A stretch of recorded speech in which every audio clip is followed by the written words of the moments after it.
4, cruelty to children. 5, aggravated assault. And 6, concealing the death of another.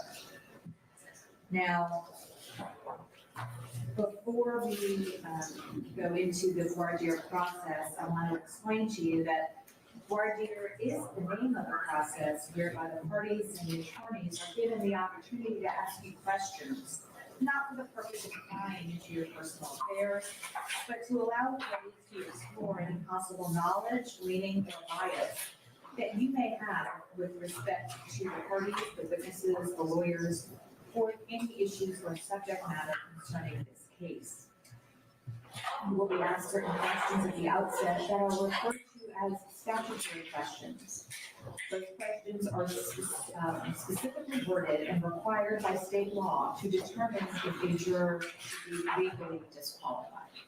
Please listen carefully to the wording of these questions, and if they apply to you, please let us know. If you think any question that is outside to you, you can get a big plastic card, raise that, because I can't necessarily see the jurors. You don't have your cards. Just raise your card so we can make a note of your number. Listen carefully to the questions to see if they apply to you. But bear in mind, we will later be asked many more questions and more fully determine which jurors might be best to serve on this particular trial. Now, sometimes these questions are misunderstood. Be aware that it's not a disqualification if you have a bias or prejudice against any crime charged in this indictment. No one is going to ask you in this case to condone criminal conduct. It is simply bias or prejudice for or against a party or a witness, or your inability to apply the law for any reasons that might result in disqualification. At this time, I'm going to read to you these full charges of the indictment. Count 1. Grand jurors aforesaid, count 1 felony murder. Grand jurors aforesaid, the name of and on behalf of the citizens of the state of Georgia charged and accused Teresa Black defense of felony murder in violation of CGA 16-5-1C for the said accused person in the county of DeKalb and state of Georgia on about in between December 1, 1998 and February 26, 1999. The exact date being unknown to the grand jury. While in the commission of the offense for cruelty to children, a felony as alleged in count 2 of this indictment, did cause the death of William Hamilton, a human being, by failing to seek medical treatment for William Hamilton. Count 2, children. Grand jurors aforesaid in the name of and on behalf of the citizens of the state of Georgia charged and accused Teresa Black with the offense of cruelty to children, OCGA 16-5-70A, for that the said accused person in the county of DeKalb and state of Georgia on about and in between December 1, 1998 and February 26, 1999, the exact date being unknown to the jury, did maliciously cause William Hamilton, her child, cruel or excessive physical or mental pain by failing to seek medical treatment for William Hamilton. Contrary to the laws of the state, the good order, peace, and dignity thereof. Further, the identity of the accused was unknown to the state until January 2021. Count 3, felony murder. The grand jurors aforesaid in the name of and on behalf of the citizens of the state of Georgia charged and accused Teresa Black with the offense of felony murder in violation of OCGA 16-5-C1 for the said accused person in the county of DeKalb and state of Georgia on about in between December 1, 1998 and February 26, 1999, the exact date being unknown to the grand jury, while in the commission of the offense of cruelty to children, a felony as alleged in count 4, did cause the death of William Hamilton, a human being, by administering a substance or substances containing diphenhydramine and acetaminophen to William Hamilton, contrary to the laws of said state and thereof.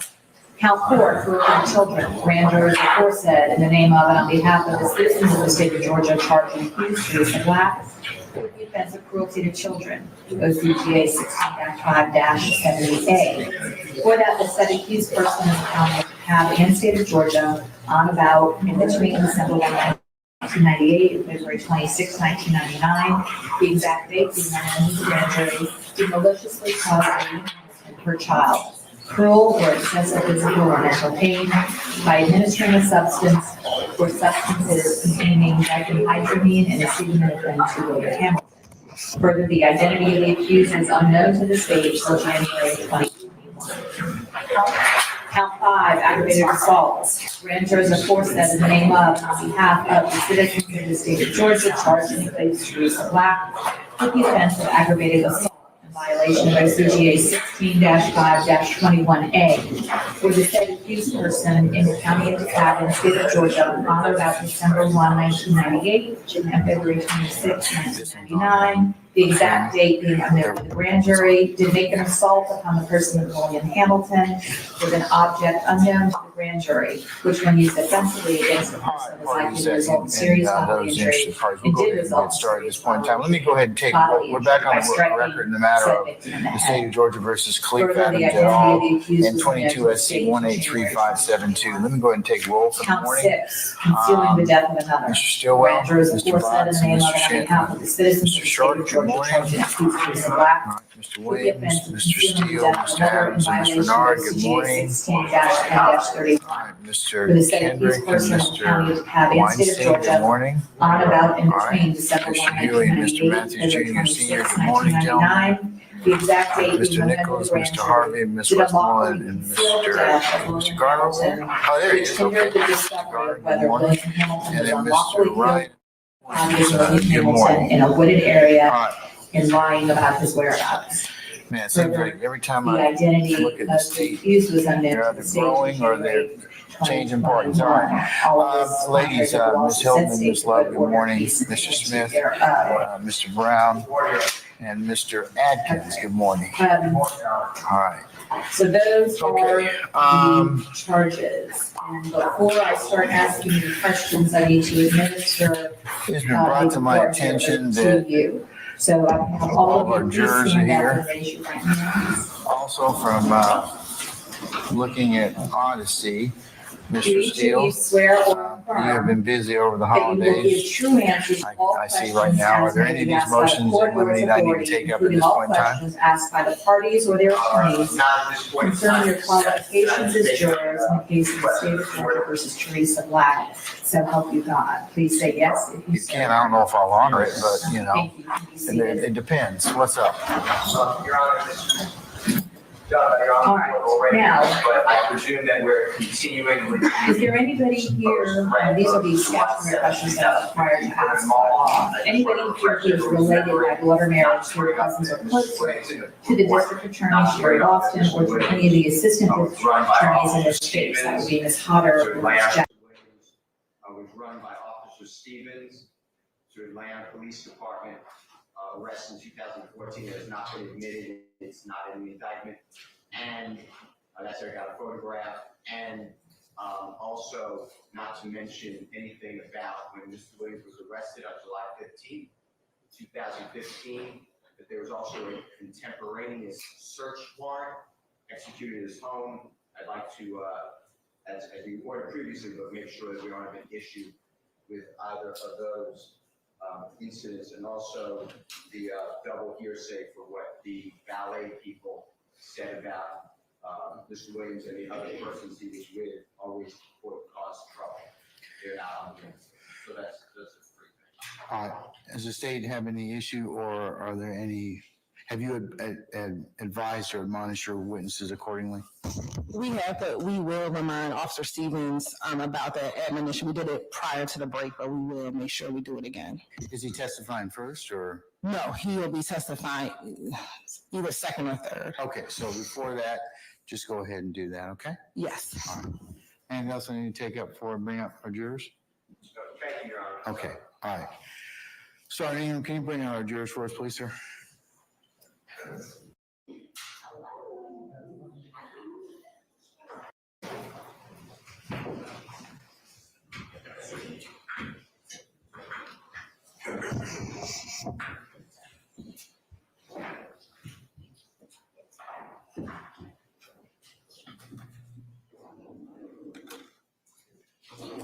Do you have any candy down there? Can I have a couple pieces, please? Hard candy, please.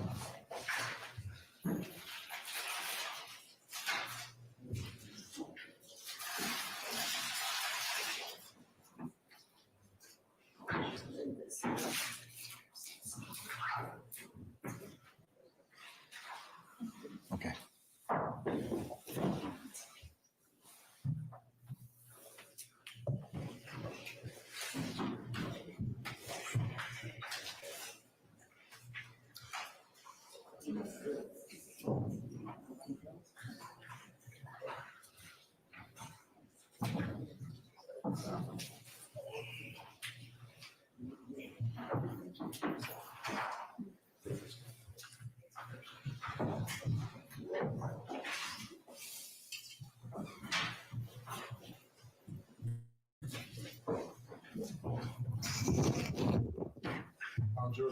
All right, thank you, Sergeant. Ladies and gentlemen, please be seated.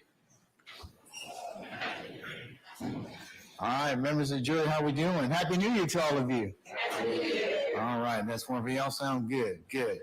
I hope you all had a good period of respite, and we're going to go ahead at this point in time, continue with the presentation of the state's case. As I mentioned earlier, we'll go ahead and by the end of business today, we'll go ahead and take up kind of our plan for the next 2 or 3 weeks to kind of give you some.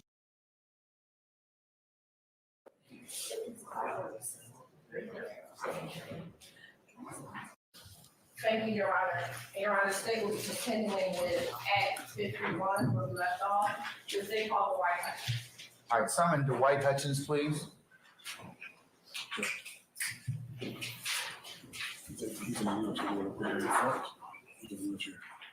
Yeah. Can he? If he can't stand up. Okay, we'll just see how it goes. Mr. Hutchins, good morning, sir. Come on up.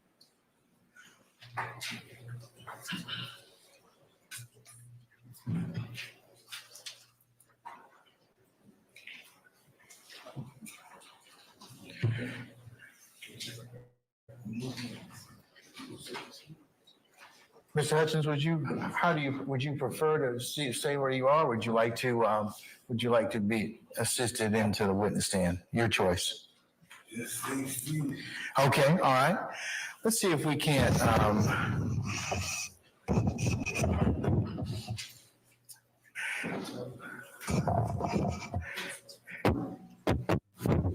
We're going to turn you so everybody can see you. Okay. To begin with, is that okay? All right.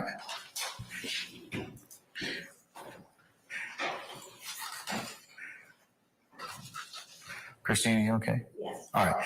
All right. Mr. Hutchins, let me get you to raise your right hand if you're able to do so, sir. All right, go ahead. You swear affirm the testimony you give today the truth, the whole truth, nothing but the truth? Yes. Speaking to the mic. Yes. All right, state and spell your first and last name for the court, so you can put your head down. Speaking to the mic. My first name is Dwight, D-W-I-G-H-T. My last name is Hutchins, H-U-T-C-H-I-N-S. And good morning, Mr. Hutchins. How are you? I'm good. And Happy New Year to you. Thank you.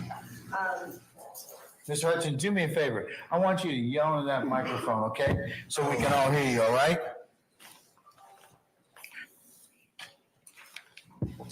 Or I'll put it this way, use your outside voice. Let's see how that goes. Can we do a test? Testing. All right, okay. Just try and keep that level up if you wouldn't mind for us, okay? All right. All right, thank you, sir. And Mr. Hutchins, where are you from? I'm in Atlanta, Georgia. All right. And do you currently reside within the metro Atlanta area? No, I live in Loganville. And how long have you been in Loganville? Like a year and a half. You said a year and a half? Okay. And are you currently working? No, Why aren't you working? because I have stroke. How long ago did you have your stroke? Back when COVID started, 2020. And with you having a stroke, has it affected your memory at all? Yes. Now, let me ask you, prior to having a stroke, did you work? Yes. What type of work did you do? Security. And how long were you in the security industry? Give us take about 25 years. 25 years. And while in the security industry, did you ever work for Velour Security Services? Yes, I have. And if you can recall, approximately when did you work for Velour Security Services? About from 2013 to 2015. And when you worked for Velour Security Services between 2013 and 2015, did you have a particular location that you were responsible for securing? We secured the whole mall. And we say the whole mall, which mall are you referring to? Perimeter Mall. And did you work at Perimeter Mall for that entirety of that 2013 to 2015 period? Yes. When you worked at Perimeter Mall, what were some of your job duties and responsibilities? To help out people to go to accident scenes, wherever they may be. You said to go to accident scenes? And you shook your head, is that a yes? Yes. And is that accident scenes within the mall? Yes. Did you ever have the responsibility for patrolling outside of the mall as well? Yes. Within Perimeter Mall, was there a particular unit or area where the security team was housed if you weren't patrolling? Did you have an office area? Yes. And in that office area, was that a shared space or did you have your own individual office within the security office area? All of the officers shared that area.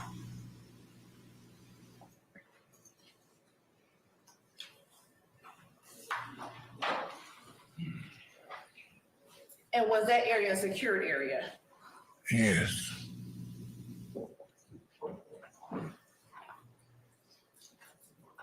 And just generally, if there was an incident that occurred at the mall, say an accident or anything like that, would you have to make an incident report, an internal incident report? Yes.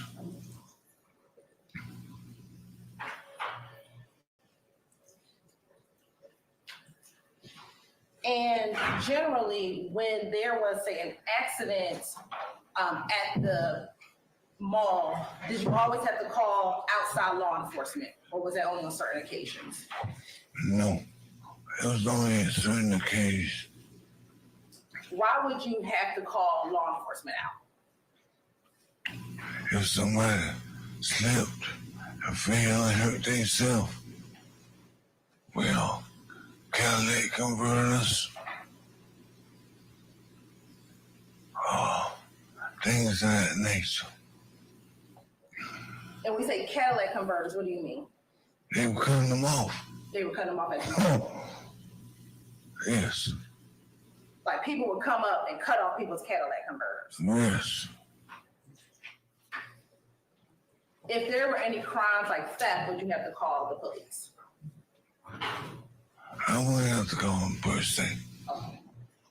Who would have to call? Mr. May. Mr. May. And who was Mr. May? He was director of security. He was director of security.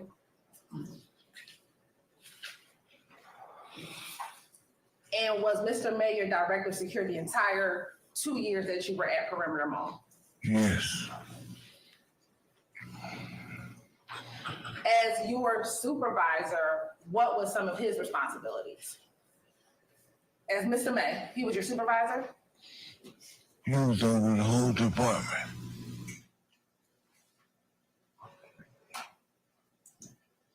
And do you know, as his job over the entire department, some of his responsibilities?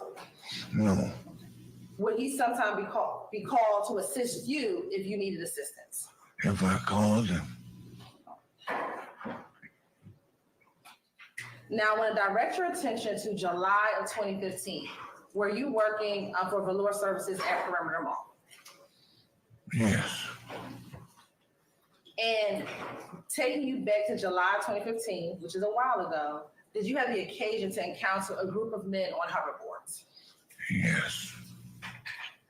If you can tell the jury, what do you remember about your first encounter with them?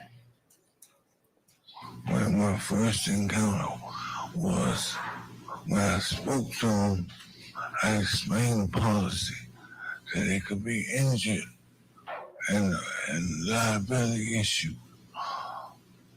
One guy stepped down, and then the other guy said, "Get back on your board." So how many guys were on hoverboards? 2. And you were explaining to them why they could not be on hoverboards? Yes. Right. And was that part of the mall policy why they could not be on hoverboards? Yes, due to liability issue. And I believe you just said, I just want to clarify that when you spoke to them, one person got off the hoverboard, the other remained on the hoverboard. And you're shaking your head, is that a yes? Yes.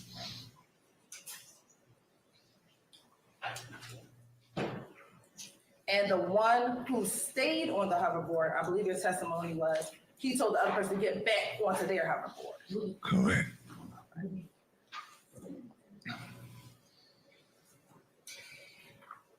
Once that occurred, what, if anything, did you do as it relates to those two individuals still on their hoverboards?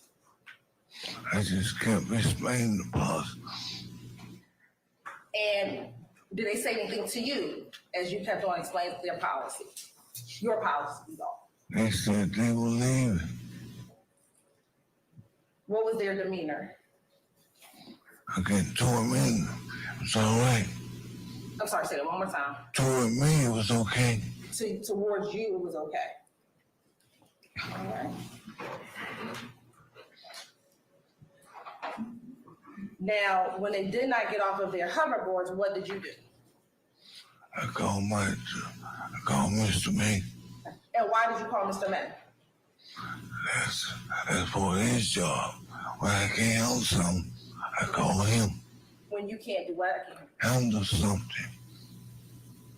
And when you say you can't handle something, what couldn't you handle with this particular incident? Well, they kept riding, and I ain't gonna put my hand on nobody. So I called him. Let him explain it to him. And were you able to reach Mr. May? Yes. All right. And did Mr. May, what happened with Mr. May? He asked for my location. They came to my location. All right.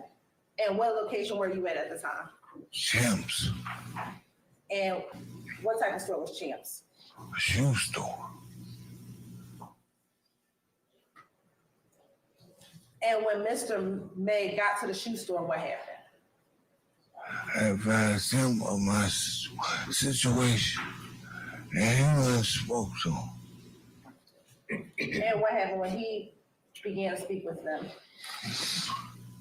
They were leaving, so he said they're leaving anyway. And what was their demeanor like when they said they were leaving? I mean, I don't know what you mean by it. Okay. Were they hostile or what? Yeah. How were they acting?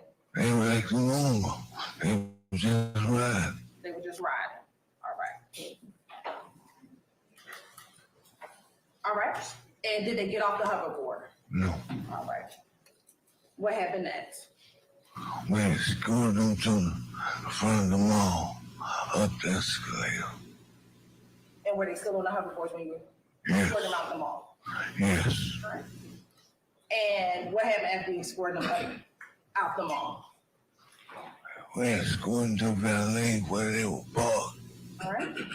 And did you go down to the valet area where they were parked? Yes. All right. What happened once at the valet area? During that time, I kind of checked out because we already got them at the mall, so it's all good. Okay. You said you checked out because it was all good at that point. All right. What if, did you hear them saying anything at that point? I just heard a lot of profanity. And who was giving profanity? I'm not sure. Oh, you don't know which one? Okay.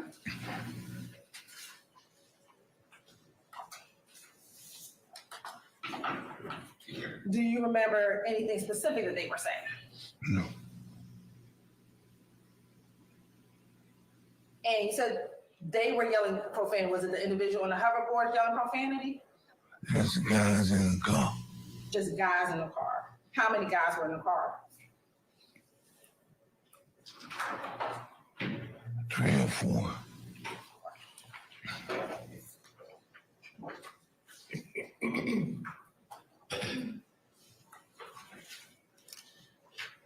And today, so you don't recall what they were saying? No. No. Okay.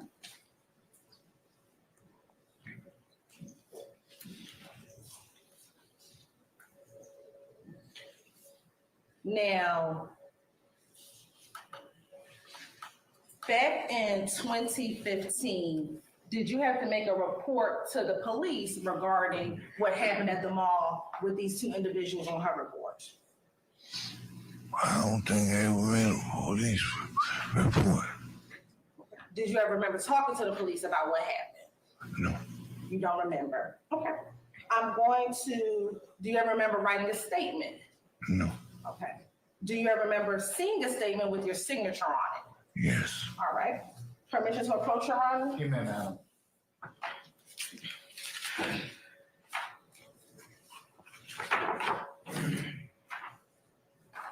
I believe the defense counsel all has this statement, but I'm going to show this to Mr. Hutchins. Ms. Hutchins, I'm going to show you what's been marked as State's Exhibit 190P.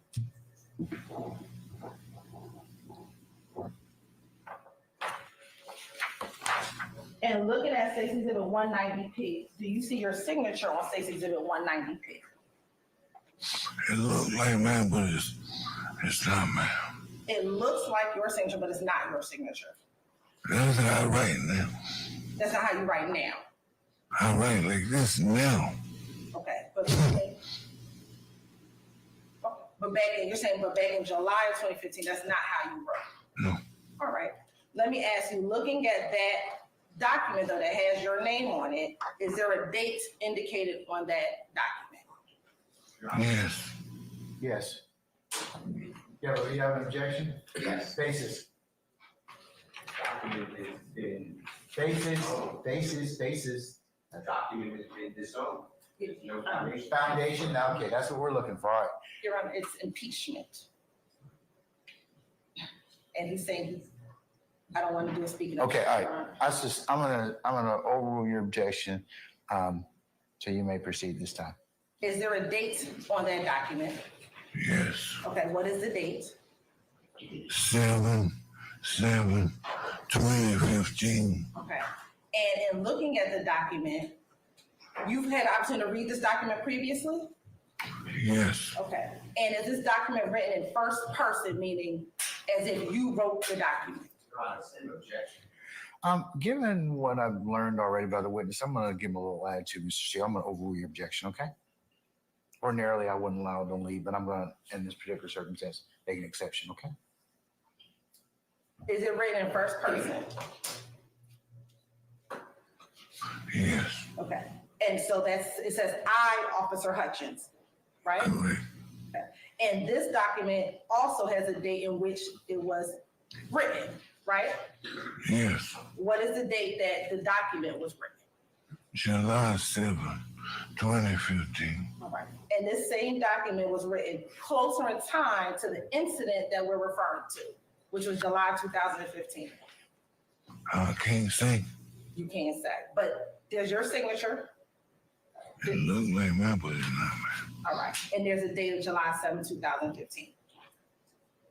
Asked and answered. I sustain the objection. And so you're saying that you did not write this statement? I don't recall You don't writing recall? this statement. Okay. All right. And you do not recall writing the statement? Correct. Okay, thank you. Who made that objection? What, I'm sorry? objection as an answer. I sustain the objection. Now, a few weeks ago, do you recall one of my investigators coming to your home? Yes. All right. And when my investigator came to your home, did the individual show you this document? On his phone, yes. Okay. And do you recall what you told him about your signature when he showed you the document on the phone? Correct. Okay. And what did you tell him about your signature? I said at that time, it looked like mine. Okay. And this same signature, was this the same document that he showed you on the phone? It was so small I could only see it, but it looks to be the same. It looks to be the same document. Okay.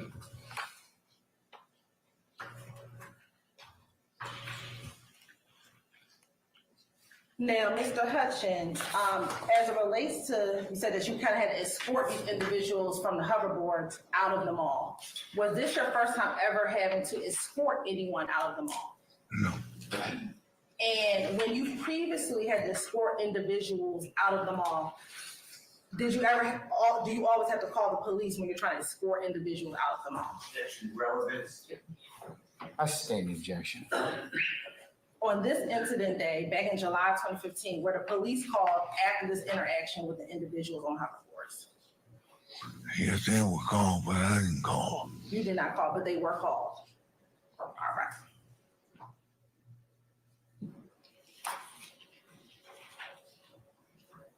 Now, back in 2015, when you first encountered the individuals on hoverboards, did you know their names or who they were? No. Okay. Back in 2015, is it safe to say you had never met those individuals prior to that interaction that you had with them on the hoverboards? Correct. All right. And at the conclusion of the interaction with those males, did you learn their names at any point in time? After they left the mall, Okay. How did you learn their names once they left the mall? well, they are people that recognized them. People at the mall had recognized them? Right. Okay. And who did you learn it to be? Well, I don't remember the name. You don't remember who it is. All right.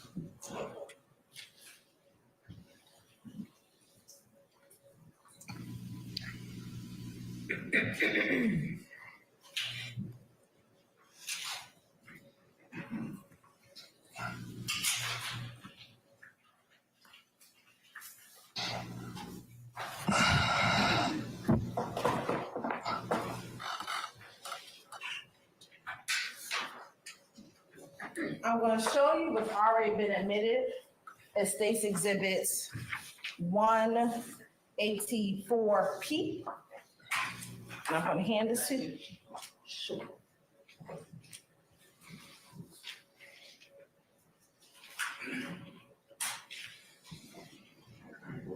So, 184.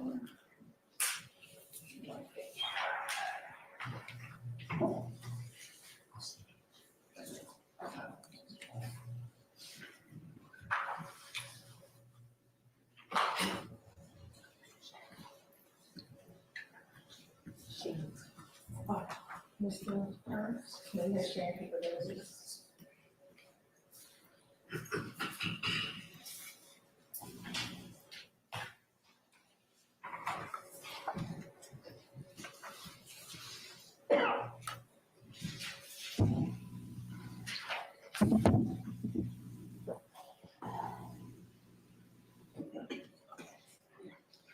All right. And Mr. Hutchins, I'm gonna show you right here. And for the jury's on the screen, State's Exhibit 184P. Have you seen that picture before? Yes. Okay. And do you see yourself in State's Exhibit 184P? Yes. If you can tell the jury Where are you at in 60184P? At the top of the escalator. Okay, and at the top of the escalator, there's two individuals. Which one are you? I'm the one on the left with the flight jacket. With the flight jacket, with the vest on? All right, and now I'm going to show you what's been marked as 60185P. And have you seen that picture before? Yes. All right, and looking at 60185P, do you recognize the individual in 185P? I don't recognize him, but that's the gentleman that I spoke to. That's the gentleman that you spoke to. And when speaking about the two individuals, initially one stayed on the hoverboard and one came off the hoverboard. The individual in 185P, which one was he? He was the one that said, get back on your hoverboard. Okay, so he's the one that stayed on the hoverboard and directed the other person to get back onto the hoverboard. You're not, Yes. yes, okay. And down at the valet, when you said that people were cussing, was he one of those individuals that was cussing down at the valet? I don't know. You don't know? I didn't see him per se Okay. So that's your testimony today. You did not see him per se. because, like I said, once we got him out the building, I kind of checked out because we had already done our job. Okay. And you were the one who first had the first interactions with these individuals? Yes, And you were the one who called Mr. May? yes. All right. Leading and repetitive. I'm gonna overrule the leading. I'll sustain the repetitive.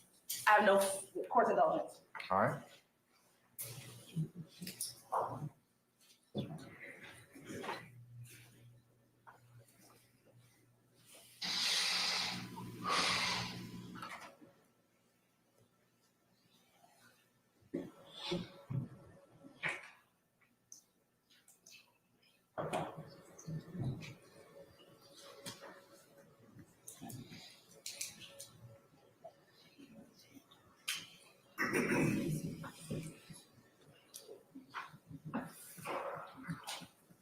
Just one last question, Mr. Hutchins.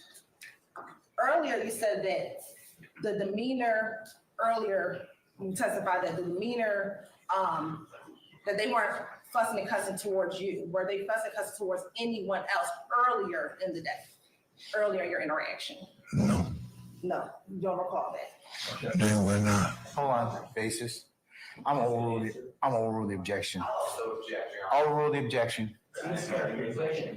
I'll overrule the objection as to yours, one at a time, gentlemen. Mr. Matthews, yours is overruled, or yours is, yeah, overruled. What's your objection, sir? District Attorney mischaracterized the answer. I'm gonna overrule your objection. Jury will be determine what they heard, okay? All right, anything else? All right, I have no further questions. any examination of Mr. Hutchins, gentlemen? Very brief. Okay, come on.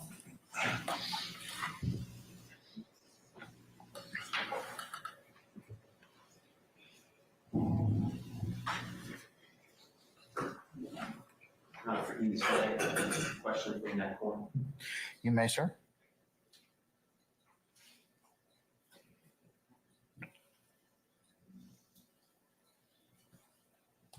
Good morning, sir. Good morning. We all hope that you feel better and keep recovering. Thank you. Do you, have you read what was shown to you as a number 190P? It's that document that the district attorney was asked you if your signature was on that? Correct. Okay. Do you know where that document is right now by any chance? No, the original. Yeah, is that it right there? Your Honor, may I approach 1 second? You may. May I approach you, sir? Yes. I'm going to show you this, and if you can't read it, just let us know, okay? I see you with reading glasses.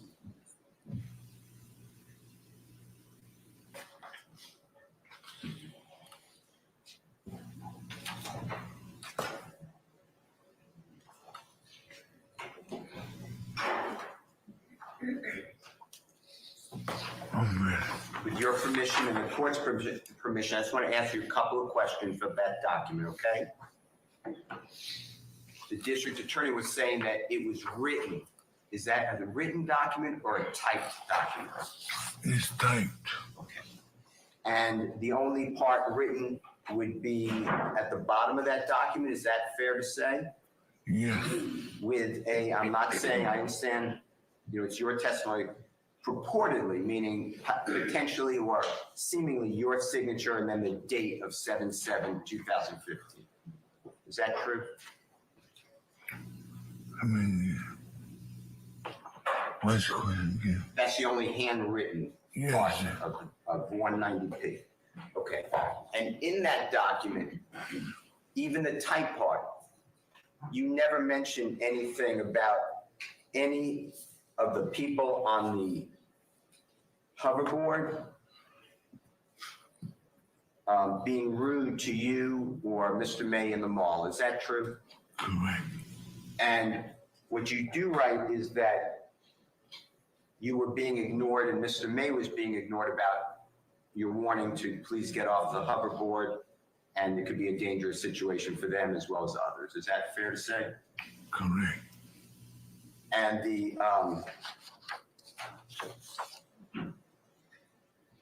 the people on the hoverboard made it known and they did leave the mall. Fair to say?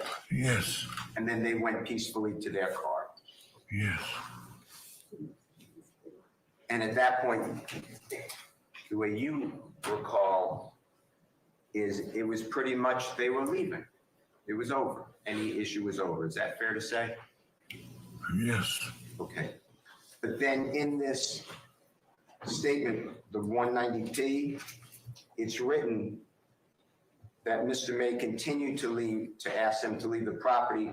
And I stress this, one of the males shouted he would come back and shoot Mr. May in the face. Do you remember that? Right, at least that's what it says. The last two lines. That's what it says. Okay.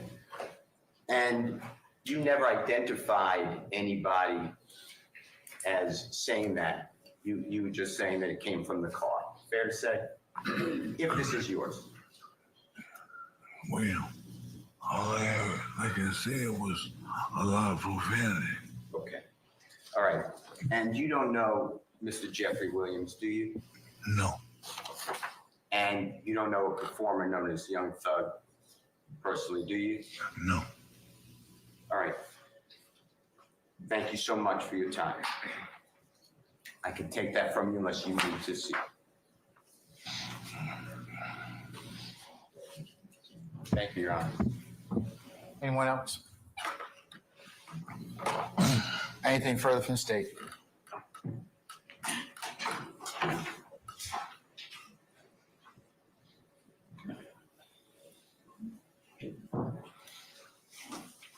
Mr. Steele just asked you if you knew Mr. Young Thug personally. Once this incident was over, did you learn if Young Thug was one of the individuals on the hoverboard? Yes. Yes, you did, but you did not know him personally. No. All right. And Mr. Steele asked you a lot about the statement that I asked you about earlier. And again, looking at Exhibit 190P, today your testimony is that you heard a lot of cursing. Looking at 190P and that last line, what is in that statement regarding what the individual in the car said upon leaving the location?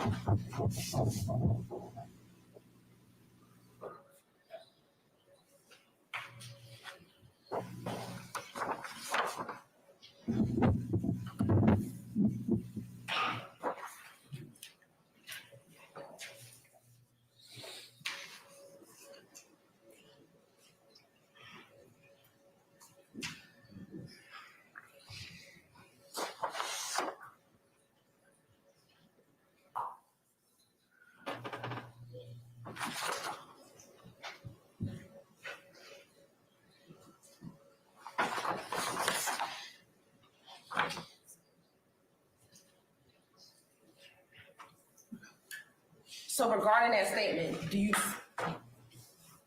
Do you have any memory writing that statement? No, You have no memory writing that statement. And is your testimony today that you did not provide that statement to police officers? I don't remember providing this statement at all. Okay, There's some things wrong with it. all right. Thank you. No further questions. Anything further? Don had this word. All right, anyone else? Okay, may Mr. Hutchins be permanently or temporarily excused as a witness? He can be permanently excused. All right, Mr. Hutchins, I'm going to permanently excuse you as a witness. Thank you for your patience with us. And please don't discuss your testimony with anybody except the attorneys in this case, okay? All All right, right, thank you, sir. thank you.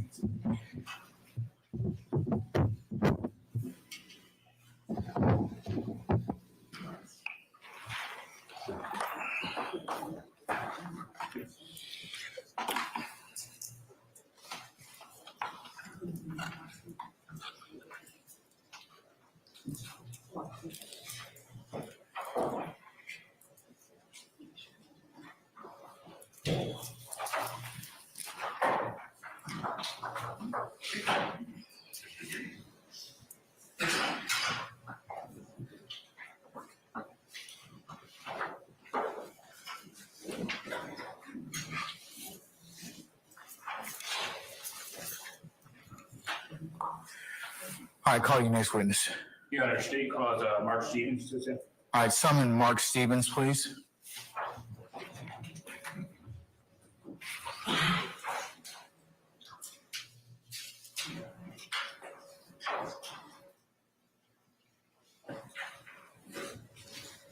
Mr. Stevens, good morning, sir.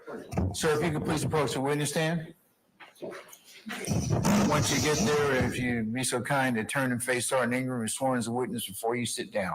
Yes, sir. Raise your right hand. Swear affirm testimony you give the truth, the whole truth, nothing but the truth? I do. Absolutely. Thank you. Name, spell your first last name for the court. Mark, M-A-R-K, Stevens, S-T-E-V-E-N-S. Mr. Stevens, good morning, sir. Good morning, sir. Mr. Stevens, are you currently employed? I am not.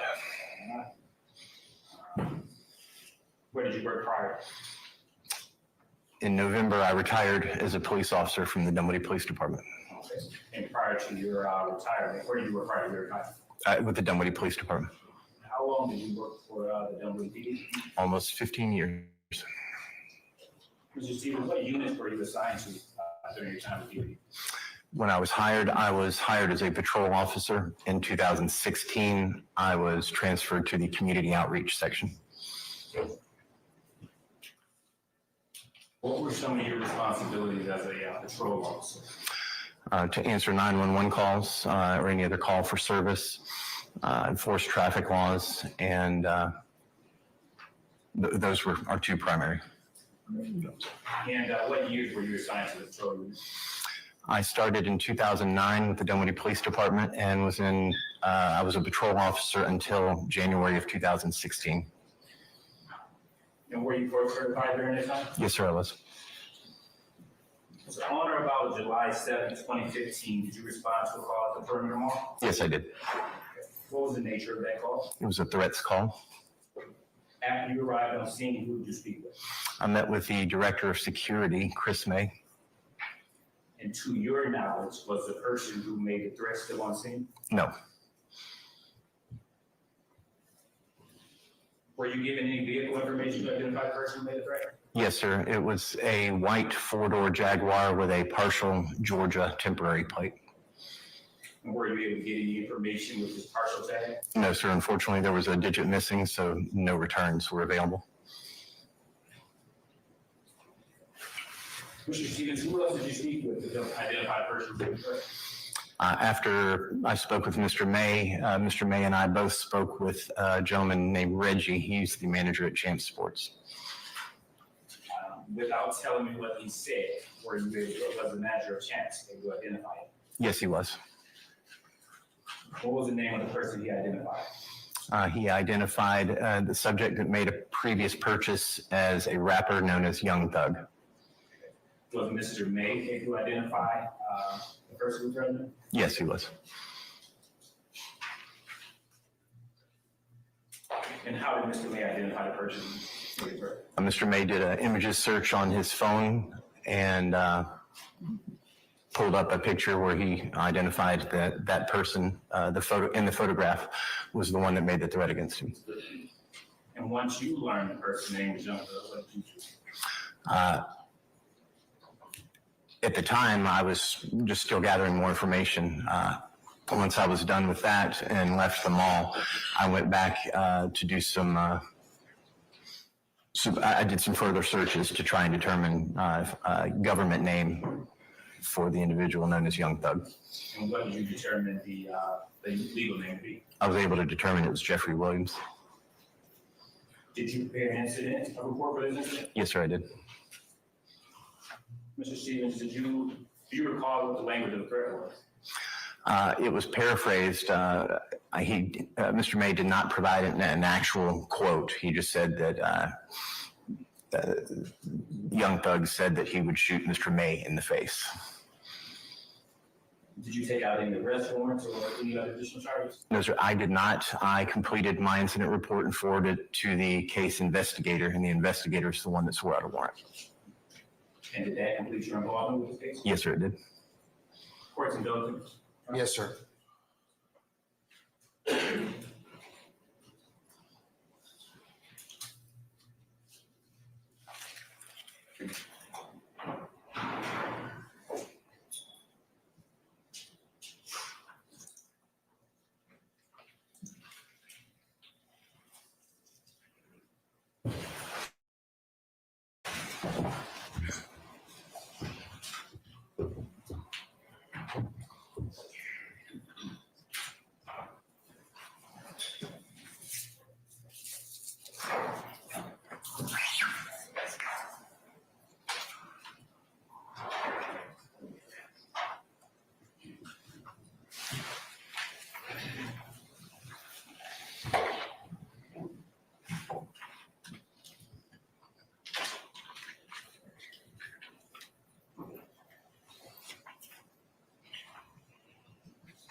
Mr. Stevens, do you recall a Mr. Hutchins being present?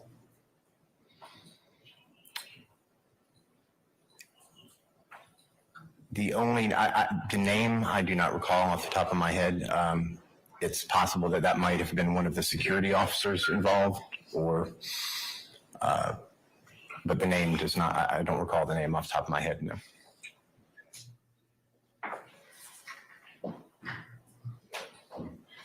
Do you recall the demeanor of any of the perimeter mall employees? Too broad, Your Honor. I stand the question.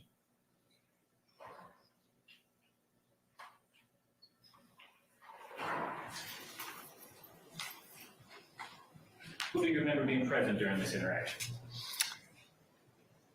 I was not actually there, so I did not witness the interaction between the mall personnel and any other individuals. The only persons I spoke to were Mr. May and then the gentleman at the Champ Sports, Reggie. There were other security individuals that were involved with the incident. They actually spoke with the investigator and not with me. Objection, that's outside the witnesses, not. I'll overrule the objection. No further questions. All right, cross.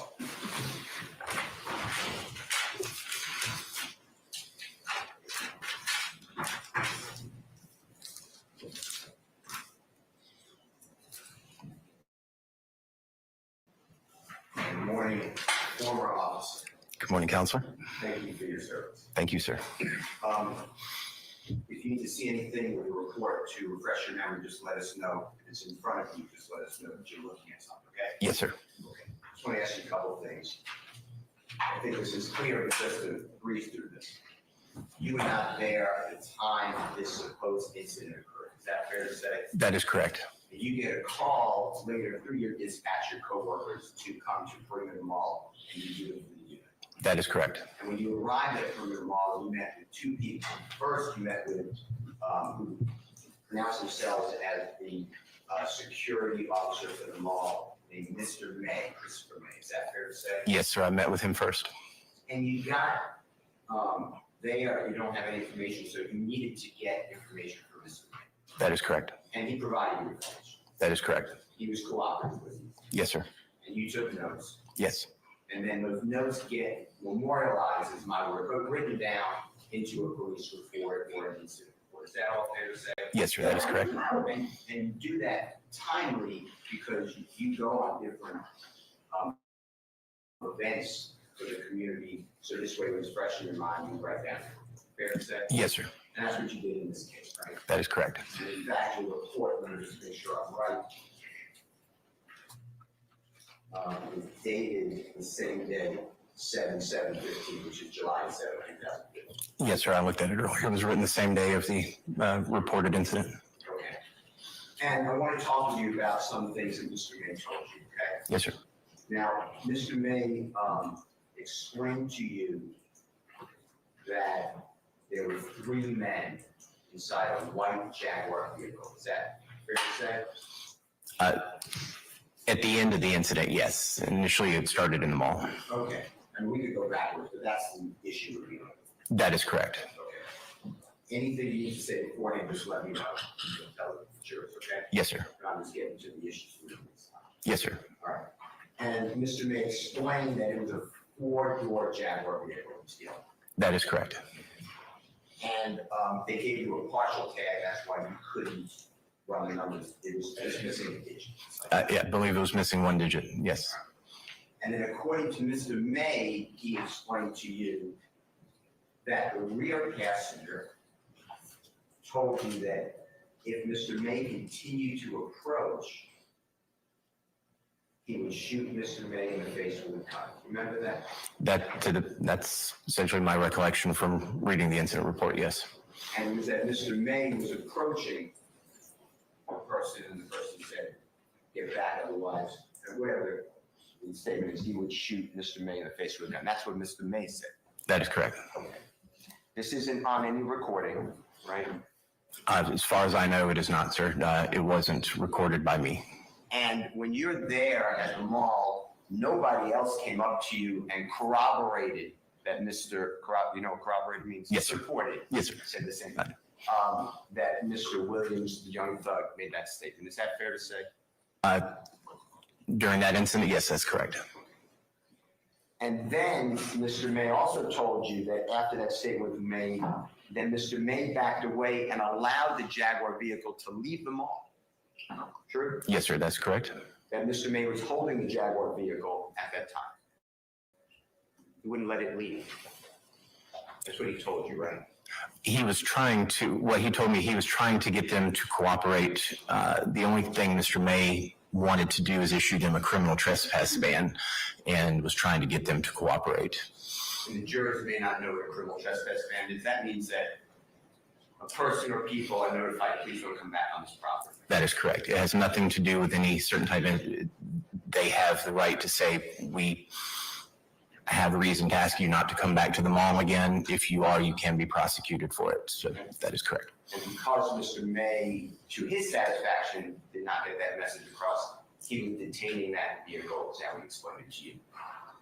He never said anything about detaining, that I don't know. He wouldn't let the vehicle leave. When I was told after the threat was made, he backed off and let them leave. Okay. Then, just to complete the picture for the jurors, there was a belief that Mr. Williams and others purchased many shoes at Champs Sports. You know what Champs sells? Do you remember? Sports equipment and there's some shoes, jerseys. Yes, sir. I'm familiar with it. So you realize if we go there, maybe a credit card was used. I didn't, that was not my idea. Mr. May said that the initial incident started outside the Champs Sports. He was under the impression that there had been a purchase made, so we might have been able to identify someone through that purchase. And that's what you did. That is correct. No gun was alleged to have been shown, right? As far as I know, no one, Mr. May did not report that to me. No gun. Said anything about a firearm being shown? That is correct. No one said anyone came back? That is correct. I was not told they returned. Okay.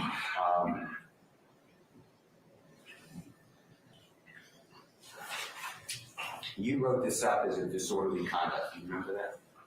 Do you mind if I take a look? I don't know if I didn't.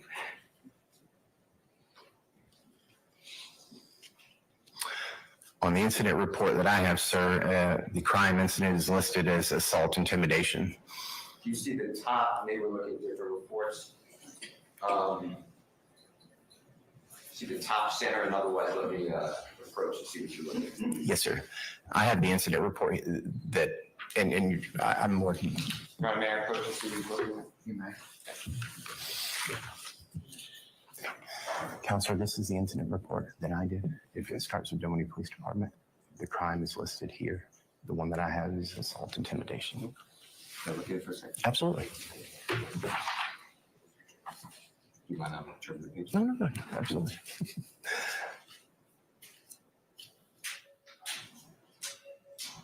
And then that's the end of my report there. It's just the initial back, this, and then name there, and then starting there is just further information.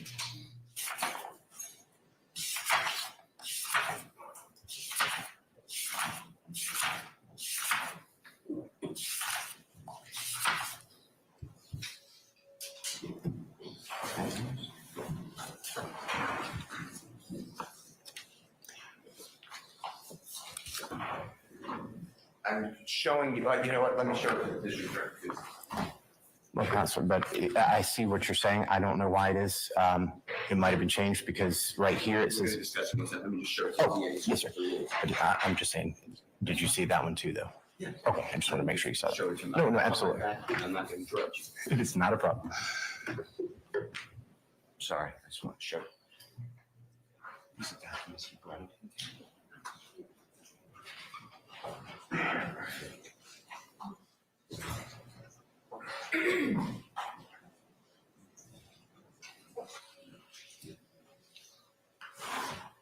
I'm going to approach you again, okay? Yes, sir. All right, I just want to show this. No, certainly. All right.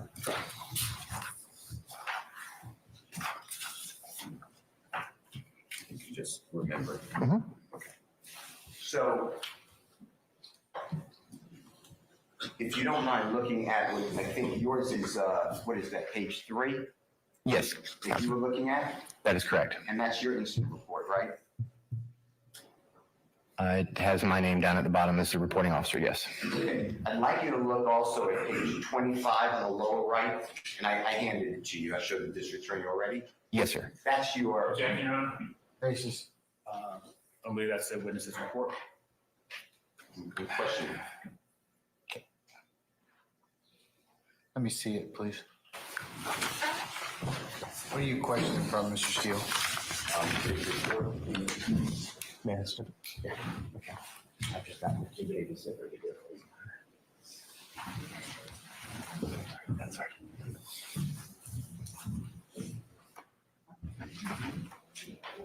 Okay, let me see yours, please, Mr. Steele.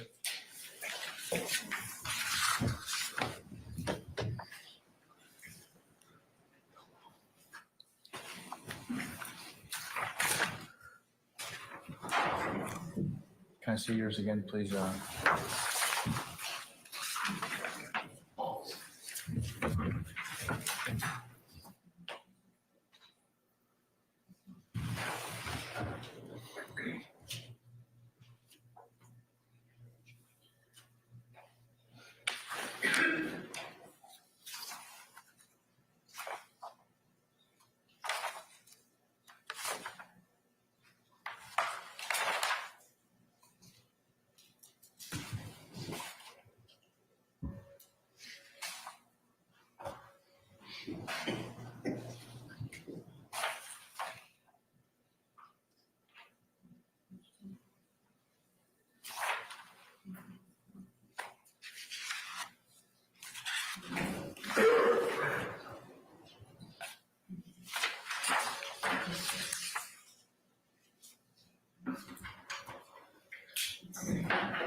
Okay.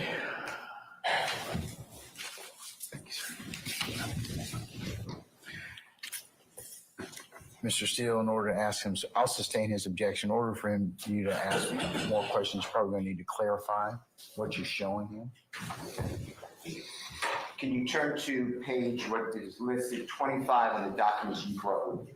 Yes, Counselor. Okay. And is that your reporting officer narrative? Yes, it is. Okay.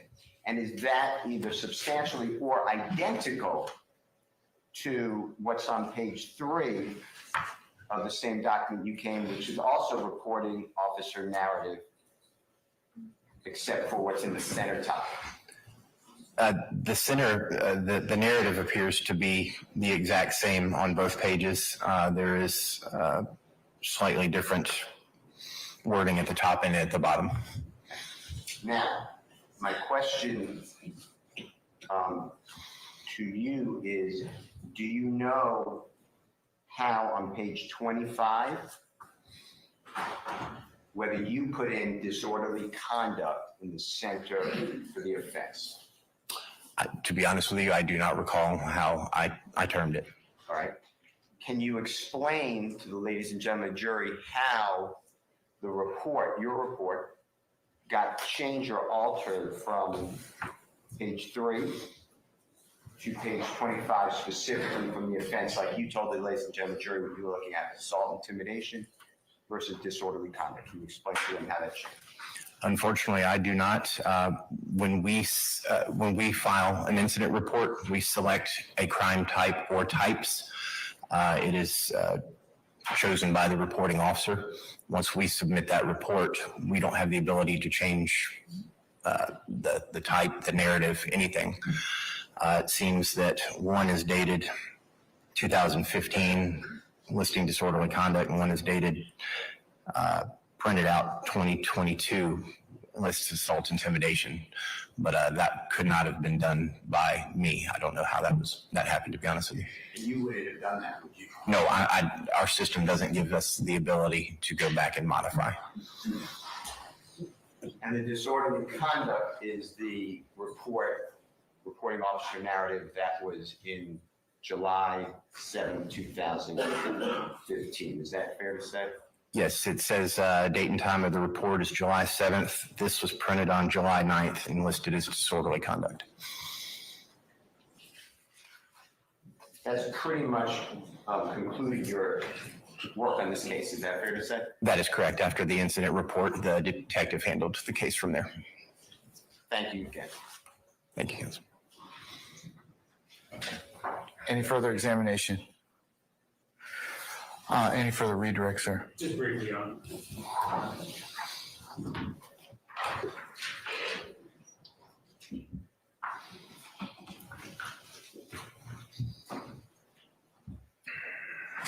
Mr. Stevens, at the time you were interacting with Mr. May, what security personnel?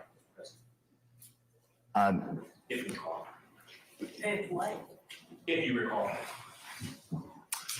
I only spoke directly with Mr. May. I know there were other personnel there on property, but I did not interact with any of them. The case investigator ended up speaking with the other personnel. And if you recall, did anyone contradict what Mr. May stated his statement to you? No, they did not.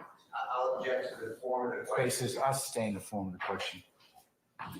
So you can rephrase if you like. Did anyone say that Mr. May's statement was not true? No, they didn't. Your Honor. Still, I sustain that objection.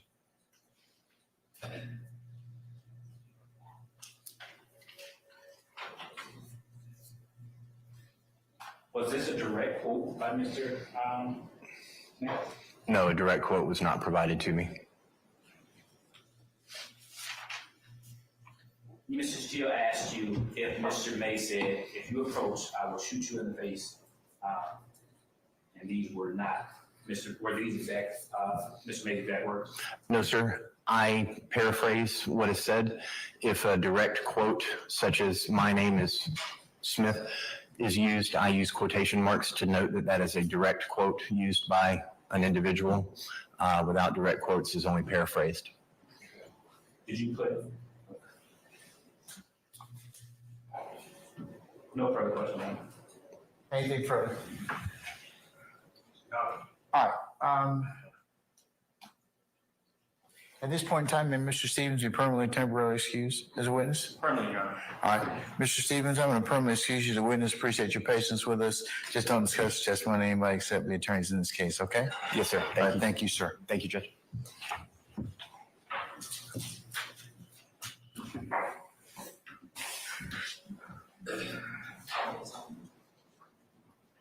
All right, call your next witness. Your Honor, state called Sergeant Sean Lenahan to the stand. Sergeant Lenahan? Lenahan. Lenahan. All right, summon Sergeant Lenahan, please.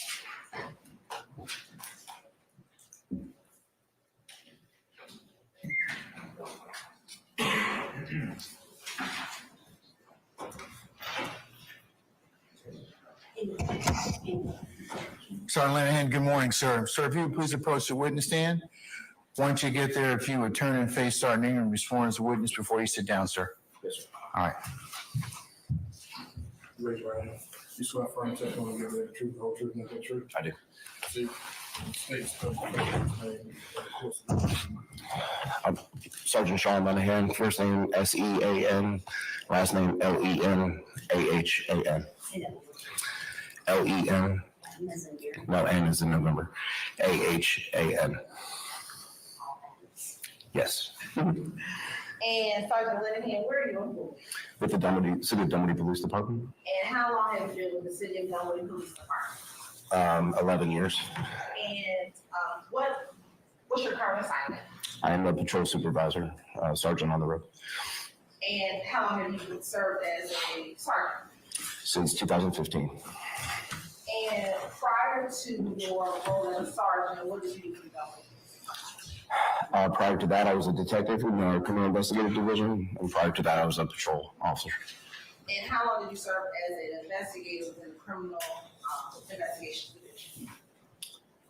From 2012 to 2015, so 3 years. And are you post-certified? I am.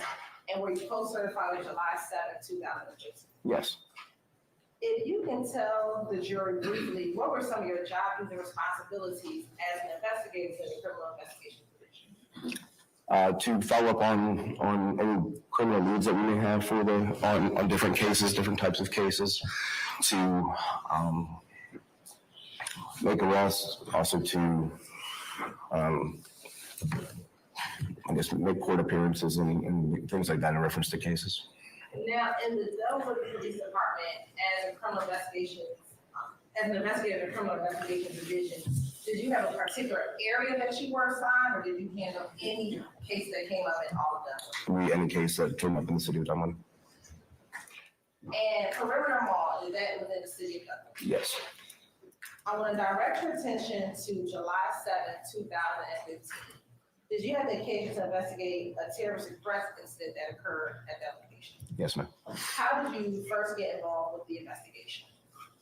There was a police report made, and it got assigned to me. And who made the police report? Officer Mark Stevens.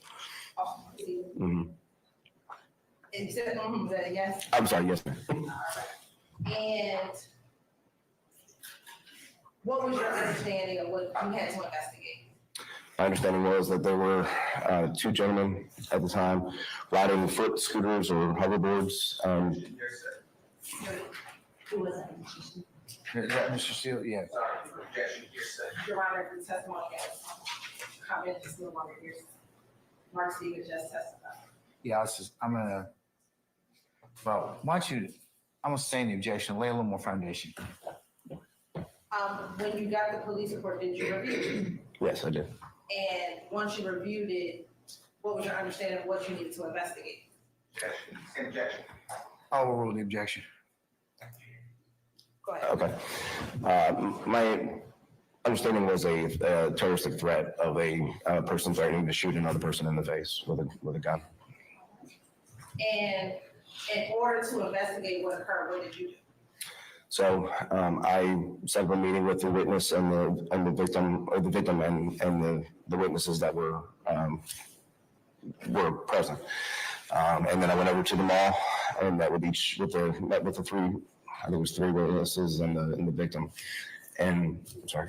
No, go ahead. Okay, so then I asked them to write statements, and then I would come back and pick them up.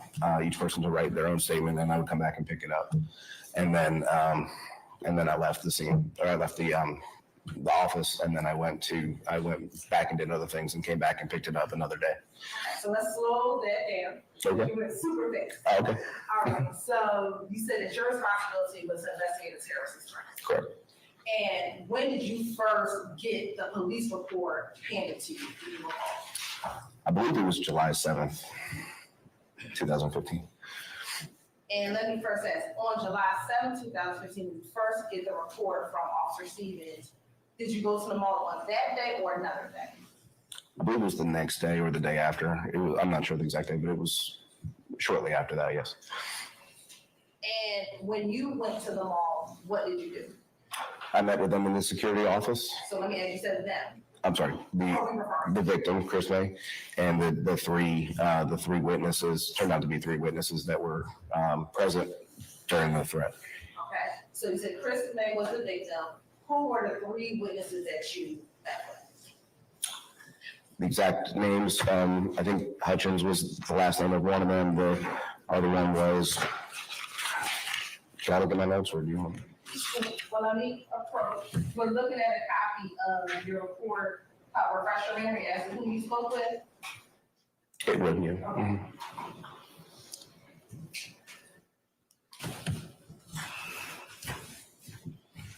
I want to show you what will be marked as State's Exhibit 191P, and I can show it to you.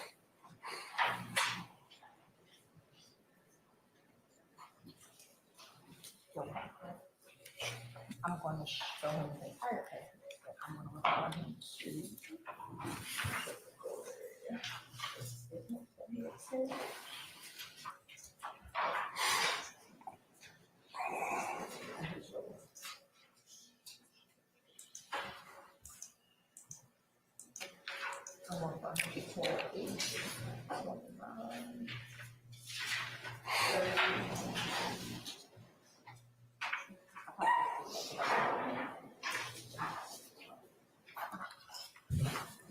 I'm going to show you. Oh, thank you. What's been labeled as Exhibit 191P to help refresh your memory. I'm going to direct your attention specifically to pages 28 through 31. Tell me that helps refresh your memory as to the three witnesses that you met. Christopher May is the victim, and then, yes, Officer Hutchins and Campbell and Barron. And first with Officer Hutchins, what was Officer Hutchins' first name? Dwight. Okay. And what about Officer Campbell? Officer Campbell, I don't remember his first name. Okay. And what about, you said the other one was Barron? Yes, his name is Jonathan. All right. And you said you met with them at Perimeter Mall. Where in Perimeter Mall did you meet with them? In the security office. And while in the security office, were all four of them together, the victim and the three witnesses? Yes, they were present. What do you recall about your initial interaction with Mr. May, Mr. Hutchins, Mr. Barron, Mr. Campbell while in security? They seemed concerned about the threat and the possibility of it being carried out. They didn't. Just, hold on, stop. Confrontation clause, You heard it's an observation. it's not an observation. You heard I'll sustain the question as to form. Why don't you rephrase? what was your observation of the individuals as you were speaking with them? I observed them to be concerned about the possibility of the threat being carried out, and that they were wondering and asking questions about what we might. I'm all over the objection. Go ahead. They were asking about what was going to be, what were the next steps, what was going to happen after we met. And while you met with the four individuals, did you instruct them to do anything? Yes. What did you instruct them to? I instructed them to individually make statements or write statements as to their recollection of the events, Why did you ask them to each write their own statement? because that would be their individual, it wouldn't be one collective statement, it would be that they individually stated what they saw happen or what they recollect of the event. And did you tell them how to write it? Did you tell them to type it, to handwrite it, or? Well, I instructed them to handwrite it, but then they came back and they typed it. So you gave instructions for handwriting, but then they typed it. Objection, asked and answered. I sustain the objection. That's the answer. When you first met with them, did they give you their statements on that day? No, they did not. Once you gave them the instructions to write a statement out, what did you do? Did you leave? I did, yes. I left. And do you recall did you go back to get the statements? I did. When did you go back to get the statements? Came back, it was I would say it's about a day later, a day and a half. And when you went back to get the statements, where did you go? Back to the security office. And what happened once you went back to get the statements at the security office? They each gave me their statement from their hand to mine. They directly gave it to me. When you say they each gave you their statement, Mhm. explain. I asked them each for their statements, and they took the paper and handed it to me. So Mr. May gave you his statement? Correct. Did Mr. Hutchins give you his statement? Yes, correct. Did Mr. Barron give you his statement? Yes, And Mr. Campbell gave you his statement? yes. Did you ask them any questions about their statements? No, we did not. And I think you just specified when they gave you back the statements, were they handwritten or typed? They were typed. Hand signed though. They had handwritten signatures. Mhm.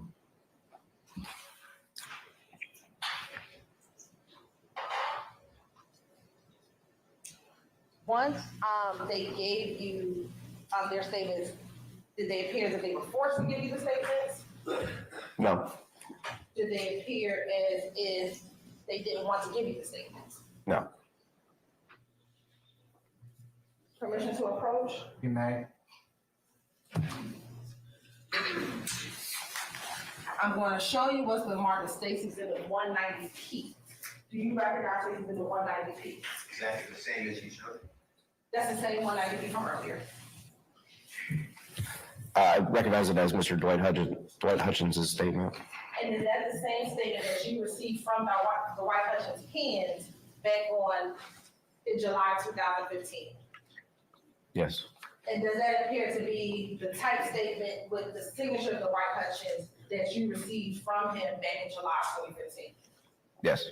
During this time, state like the tender State's Exhibit 190P into evidence. Any objection to states 190P? Yes, sir. It's a written document.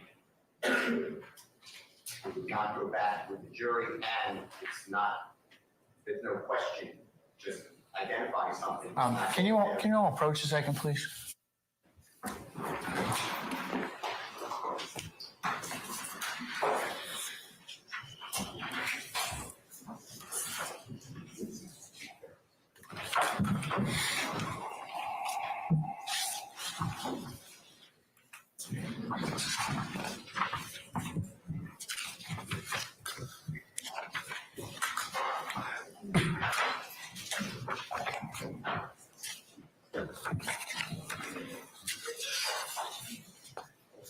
Okay, it's talk radio.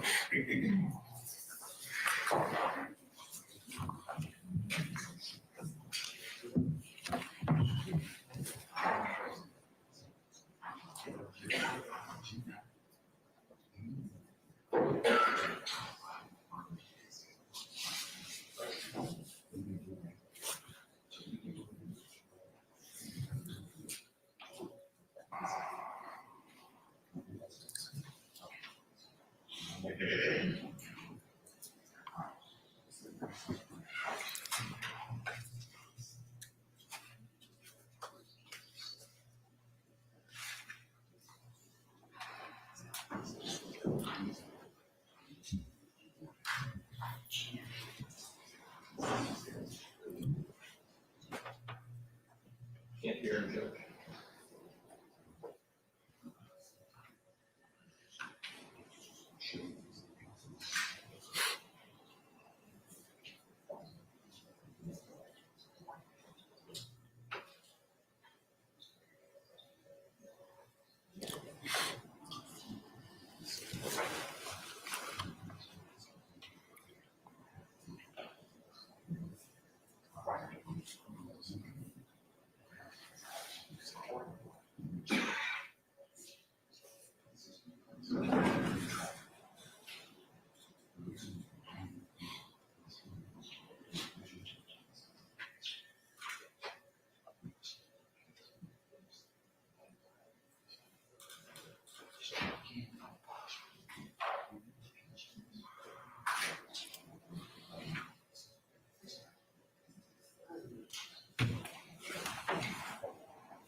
Dwight.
Okay, I'm going to overrule the objection. Mr. Steele, I'll notice continuing.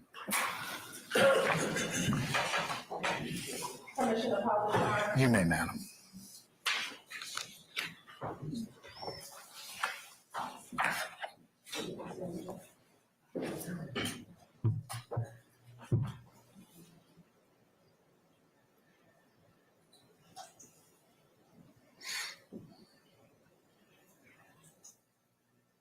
Okay, now, Mr. Sergeant Lenahan, I want you to read it from top to bottom. Just a statement, madam. Just a statement. Just a statement. The entirety of it. Okay. On July 7th, 2015 at 16:40 p.m., I, Officer Hutchins, approached two black males about to go down the center court escalator on motorized mini Segways. I spoke to both the males and advised them that they could not ride the mini Segway in the mall due to mall policy, and it's very dangerous to get on the escalators riding them also. The two males ignored me and the mall policy that I quoted them. I then called dispatch to advise them of the situation, and I also told them to call Dunwoody. Director May then called and asked for my location. He met me at the lower level Macy's in front of Champs. We waited on the two males to come out of Champs. As they exited the store, Director May spoke with them and also quoted the mall policy to them again, and they also ignored.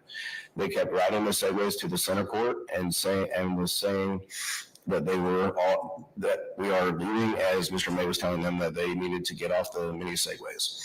They went on the escalator on the Segway and out upper level Main. Mr. May was still trying to get their attention while advising them of the mall policy. Outside Upper Level Main, they were greeted by Supervisor Barron and Campbell, who also quoted mall policy to them, and they ignored them also. At East Main Valet, where they were parked, Mr. May was asking them to leave the property, and one of the males shouted out that they would come back and shoot Mr. May in the face, and from there, Mr. May told dispatch to call Dunwoody Police. And was that then signed by Mr. Hutchins? Yes, it was. And what's the date of the signature? 7/7/2015. And again, this is what Mr. Hutchins handed to you. Yes. All right. Now, when Mr. Hutchins gave this to you, either on the day you picked it up or when you first gave him the instructions, did he appear as if he understood what you were asking him to do? Yes. Did Mr. Hutchins ever indicate to you or give you any indication that he was forced to write this statement? No. When he handed it to you, did he give you any indication that that was not his words or what he was relaying happened? No.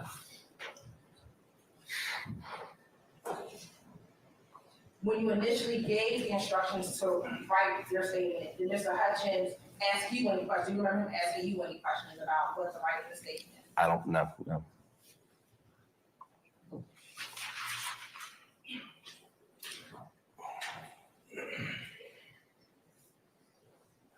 Now, once you received all of the statements from Mr. May, Mr. Hutchins, Mr. Barron, and Mr. Campbell, what did you do next? I left the location. Did you eventually take out charges for Mr. Jeffrey Williams? I did. And what charges did you take out? One count of terroristic threats. And why did you take out the terroristic threats warrant? I had corroboration of. Relevant. Basic. I'm overruled objection.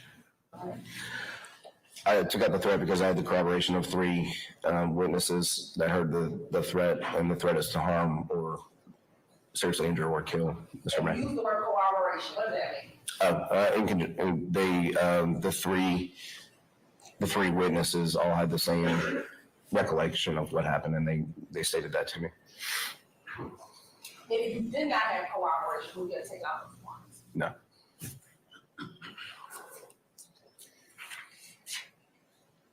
After taking out this warrant, as it relates to solely the terroristic threats portion of it, did that include your involvement? Yes.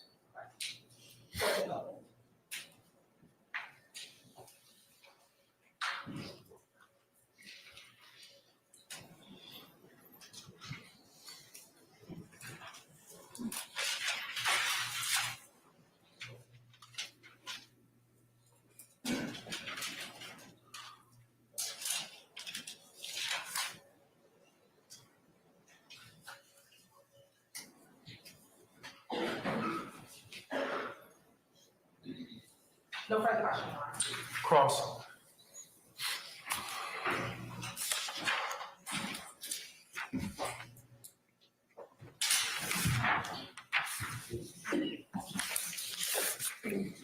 Oh, before you begin, I'll admit, it's just H-190. Yes. I'll admit with the objections that were made.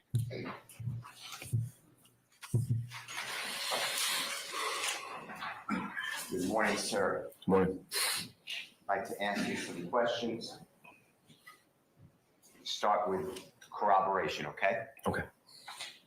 Ladies and gentlemen, the jury, the 3 witnesses you're talking about is Mr. Hutchins, correct? Yes.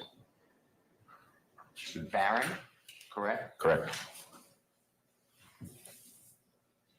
Barron, if that sounds right. It sounds correct. I'm not sure. And Mr. Campbell, Campbell, fair? Yes. Tell the ladies and gentlemen, the jury, whether any of those witnesses said that Mr. Jeffrey Williams, young thug, person in the back seat, person in the front seat, made that statement that you're telling the jurors. Objection, compound question. I stand the question. You just break it up, Mr. Steele. did Mr. Barron say that Jeffrey Williams, young thug, or a specific person identified in any way made that statement that we're talking about to corroborate Mr. May's statement that it was said by Mr. Williams? No, they did not.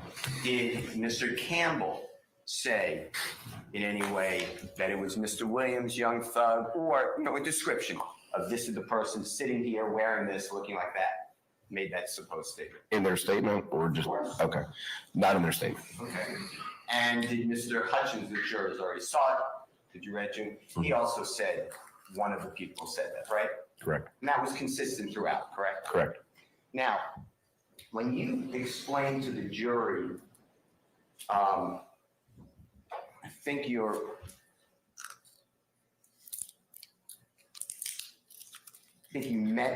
remember meeting with these three people and Mr. May in a room. Is that what you said? Correct. The security office. And do you know what was discussed, if anything, about this incident, about what supposedly went on and what people heard before these statements were written between the three of them or before them? No, sir, I don't. You wouldn't have any knowledge. No, sir. And when you were asked by the district attorney whether you took out a warrant for terroristic threats, you're aware the district attorney office in DeKalb County dismissed this case, correct? Yes. For no corroboration, correct? Objection, speculation. I'll sustain the objection. Do you have it in your report in front of you?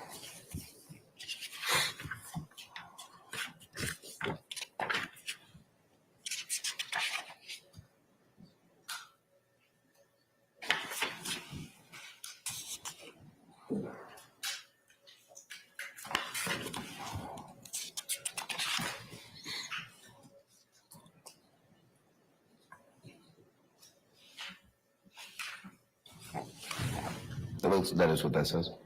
I couldn't hear you on Cogdell. It says lack sufficient corroboration that the threat would be consumed, or consummated. And it's me, I'm confident it's me, but I couldn't hear the end. You said it lacks sufficient corroboration, then you started to say something. I was just continuing to read. It said, was conditional and lacks sufficient corroboration that the threat would and could be consummated. And that was pretty much your end of the saga in this incident, correct? Yes.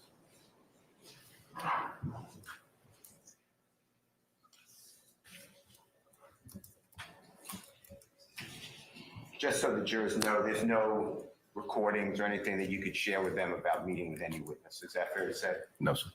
Am I correct? You're correct.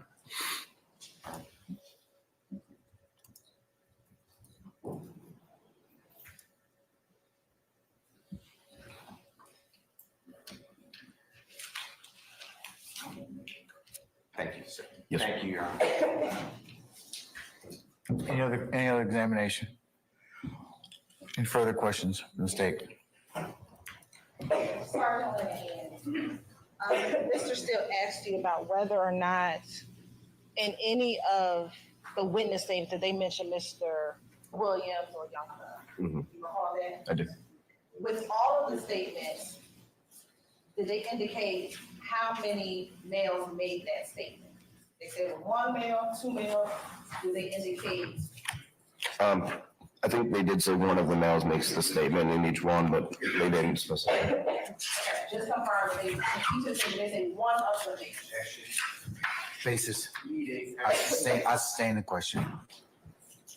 Given what Mr. Steele asked you, and looking at any of those things, would it have a fresher memory as to how the witness identified the individual who made the threat about shooting someone? I'm sorry, can you repeat? Sure. Looking at the three statements, would it have a fresher memory as to how they identified the person who made the threat?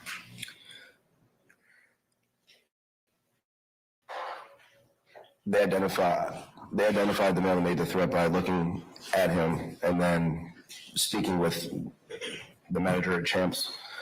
And then they photos on the internet. Is how they identified exactly who he's. The manager of Champs said that it was. Sustained objection. When each of the individuals who wrote their statements, you had three witnesses. Yes, ma'am. Did they indicate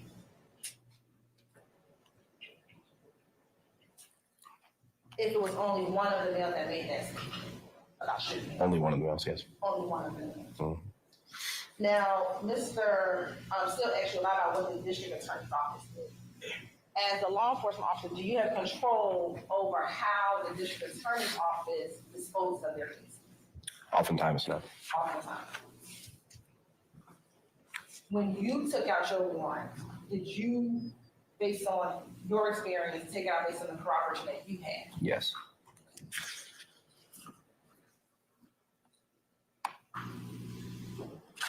And in your experiences, has the district attorney's office in DeKalb County done things opposite than the warrants that you've taken out? Yes. So this is not the first time that that has happened for you? No. I have no further questions. Anything further, sir?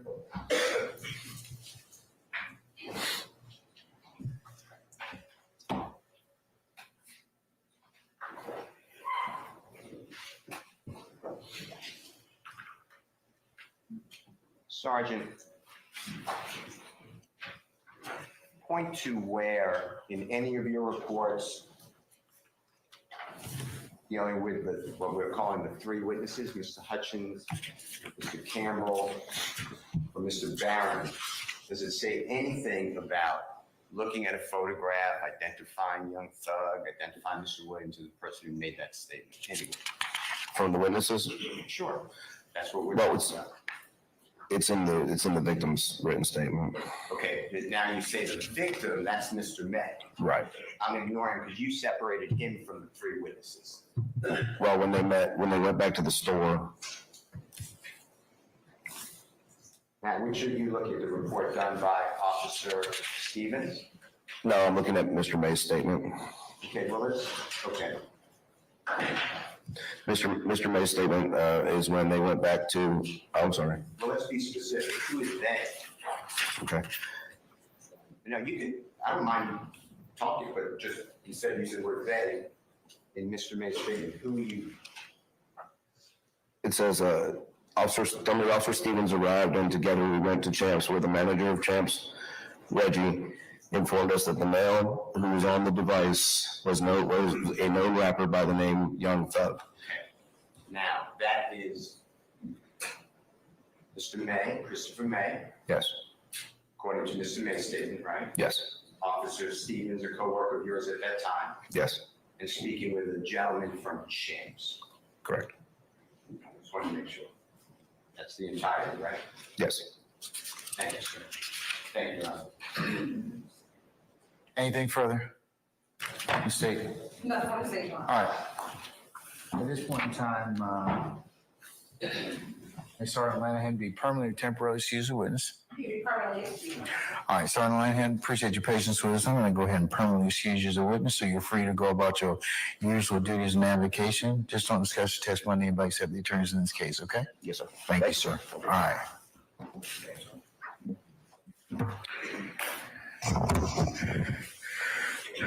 All right, ladies and gentlemen, it's about almost 10 after 12. How about some lunch? All right, excellent. Okay, ladies and gentlemen, we're going to go ahead and recess once I finish all my announcements and pronouncements to you, and ask you to come back for 1:30. Okay. Remember all of my ad nauseum admissions here at this point in time.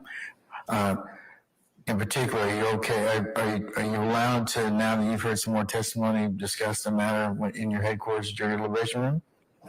No, you're not. Okay, all right. And remember all the other things that I told you in terms of just your behavior up to this point in time. Do not discuss this case amongst yourselves in onesies and twosies. Don't discuss anything that you might have heard in the courtroom today until such time as the court gives you instructions on how you to consider what you've heard within the four walls of this courtroom.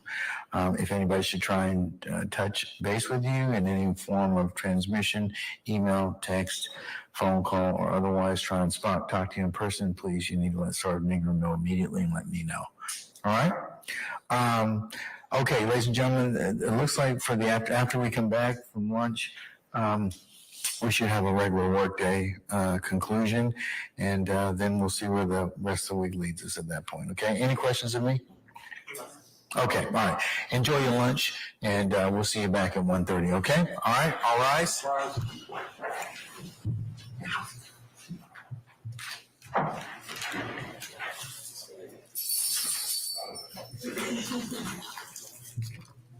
He's ready to go. He's been ready.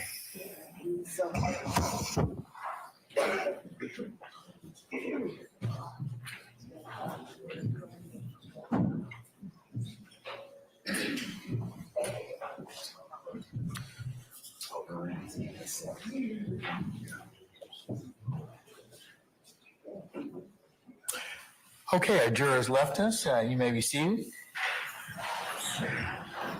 All right, councilors, I'll see you all back for 1:30, okay? And we'll start back then. All right? Okay, we're in recess.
Meghann Cuniff, a legal affairs journalist. Meghann, I feel like we've been through so much with all these court cases that we've seen.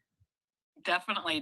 There's been a lot happening in 2023 for sure. There definitely was no dearth of cases to talk about.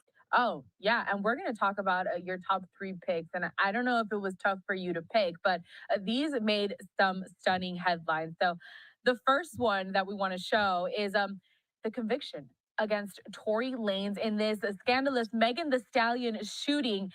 Tory, you know what? I'm not even going to say anything because I'm going to let you take it away. Tell us about it.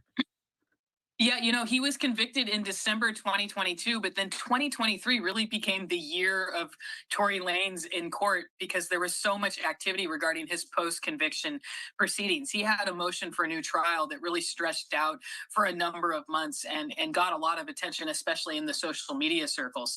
So it took a while for the judge to finally hear that, and he rejected it, which is pretty common. It would be really rare for a defendant in Lanez's situation to actually get a new trial in the trial court like that. So then we went on to sentencing. So he was finally sentenced in August. But along the way, there was, the release of some emails between him and his original attorney, prior counsel, that kind of revealed some insider information about the case strategy that was really a big talker online, because his big defense in the trial was that he was not the shooter, that it was actually the other person who was there that night who was was Megan's friend at the time, Kelsey Harris. Tory Lane's lawyer did the full-on Tory Lanez is wrongly accused and the shooter is Kelsey Harris. And some emails that we got that were revealed through the motion for new trial process showed that his original lawyer, Sean Hawley, who is an experienced celebrity criminal defense attorney in Los Angeles, actually wrote him an email a couple weeks before the trial was to begin and told him that she didn't think that blaming Kelsey was a viable strategy for it and for his defense. And she even went so far as to tell him that if he wanted to pursue that strategy, he should look for another lawyer who'd be willing to take that on. So that was really an explosive thing, especially for people who've been covering the case forever. They were really interested in the details on that. But then also from a legal standpoint, it was so unusual to get a peek inside these attorney-client communications between Tory and his original lawyer that really got a lot of attention from both the hip-hop industry, but then also the LA legal affairs community who knows Sean Hawley and follows this kind of litigation.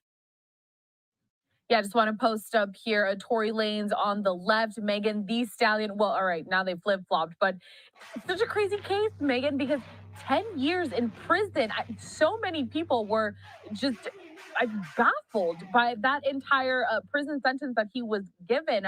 But you see here that obviously Meghann is suffering just a lot of emotional trauma from this entire case, especially bringing this forth against Tory Lanez because he has a pretty big fan base. Yes, and I had heard initially after he was convicted of first-degree assault with a firearm, and there's a enhancement for causing great bodily harm. She had bullet shrapnel in her feet that were actually removed by surgeons. So there's, I think, a debate online about how badly injured she was, but legally the jury did return a finding of great bodily harm. So just those charges and convictions in California were enough to put him in the possible double-digit realm for a sentence, I had heard. And prosecutors had actually requested 13 years in prison. So the judge gave him a break. According to prosecutors, the judge gave him a break by only giving him 10 years. But of course, his attorneys were making the argument that he should have gotten only probation for this or the low end of the sentencing of 2 or 3 years. And they were making legal arguments that he had a mental disorder stemming from the death of his mother when he was young, had alcoholism and post-traumatic stress disorder from that. So that should qualify as a unusual circumstance that would warrant a lower sentence. But obviously the judge didn't do that. So, I think a lot of people were maybe surprised by the 10 years, but then there were a lot of people who, kind of were expecting to see something like that, some kind of lengthy sentence like that. All right, Meghann, I do want to move on to another topic here because, like I said, you have really detailed so many of these big breaking cases. And the next one that you did send to us is one that also, I think, shocked so many people. And that's the case against Danny Masterson. We just got this week, actually, his mugshot release. So go ahead, tell our viewers just the big takeaways from this entire trial in general. Yeah, and he was convicted back in May of 2 counts of forcible rape involving 2 women back in 2003. And it was actually a second trial. He'd been on trial last fall, and the jury was not able to reach a decision. They actually deadlocked on all the charges. So I think his lawyers and especially Danny Masterson had some hope that they would be able to go into the second trial and perhaps get an acquittal. But trials usually, almost always, retrials favor the prosecutors, and the prosecutors were able to tighten their case and bring in some new, especially an expert witness to talk about the Church of Scientology, which Danny Masterson has been a member of for a long time. And the victims had ties to the Church of Scientology too. So one big aspect in the case was the length of time between the crimes and the trial. We're talking about a 20-year period here, and prosecutors were able to use information and testimony about Scientology and the Church of Scientology, the secrecy that goes on in there, and kind of the fact that the church has its own real justice system. They were able to use that testimony to kind of help explain the gap between the charges in 2003 and the trial in 2023. So that was a big difference between the first and second case. And it was enough. The second trial, everything the prosecutors did was enough to persuade the jury to return 2 convictions. They did still split on a third charge, but the 2 convictions were enough to put them away for 15 years apiece. And that's what the judge did. She said 30 years to life. So that means he won't even be eligible for parole until 30 years. Though the prosecutors did say that given his age, he's 47 now, that his actual first shot at release from prison might be under a California state law regarding elderly people in prison, compassionate care release. So it's definitely looking at a couple of decades for him. And this really was the end of a long era for this case. And then for the people who've been watching the Danny Masterson allegations on the internet, on TV, through some of the activity that we've seen. It's just been a long time coming for everyone. And Meghann, you know, I've been playing these kind of reported roundups that we have, and on the most scandalous ones that I played, it was the Danny Masterson headline, and also how Mila Kunis and Ashton Kutcher kind of got dragged in to this firestorm against them after they wrote those letters of character in favor of Masterson. Yes, and that was a big thing. That I'm doing a roundup right now of my top 10 stories on the website, and of course that was a big one at legalaffairsandtrials.com. Was we actually got the letters that Ashton and Mila wrote, and I think it was pretty clear, especially from the way they reacted to the backlash that they got, that they weren't expecting these to be made public, and they were, and there was so much attention to them and questions about their judgment about why they would do that. And of course, Ashton's involvement in his role in the human trafficking organization, the sex trafficking organization that he co-founded, was such a big part of that he actually stepped down from that later. So it was a big moment for the criminal justice system's use of those letters. I think so many people who heard about those letters and read about those letters were surprised that this went on. I think some people who pay attention to the court system and follow criminal defense sentencings are aware that that's a pretty common process, but just to see them in such a high profile case, and then what the charges were, having a rape case like that, I think really shocks some people that these letters are so common, and that people write them pretty regularly.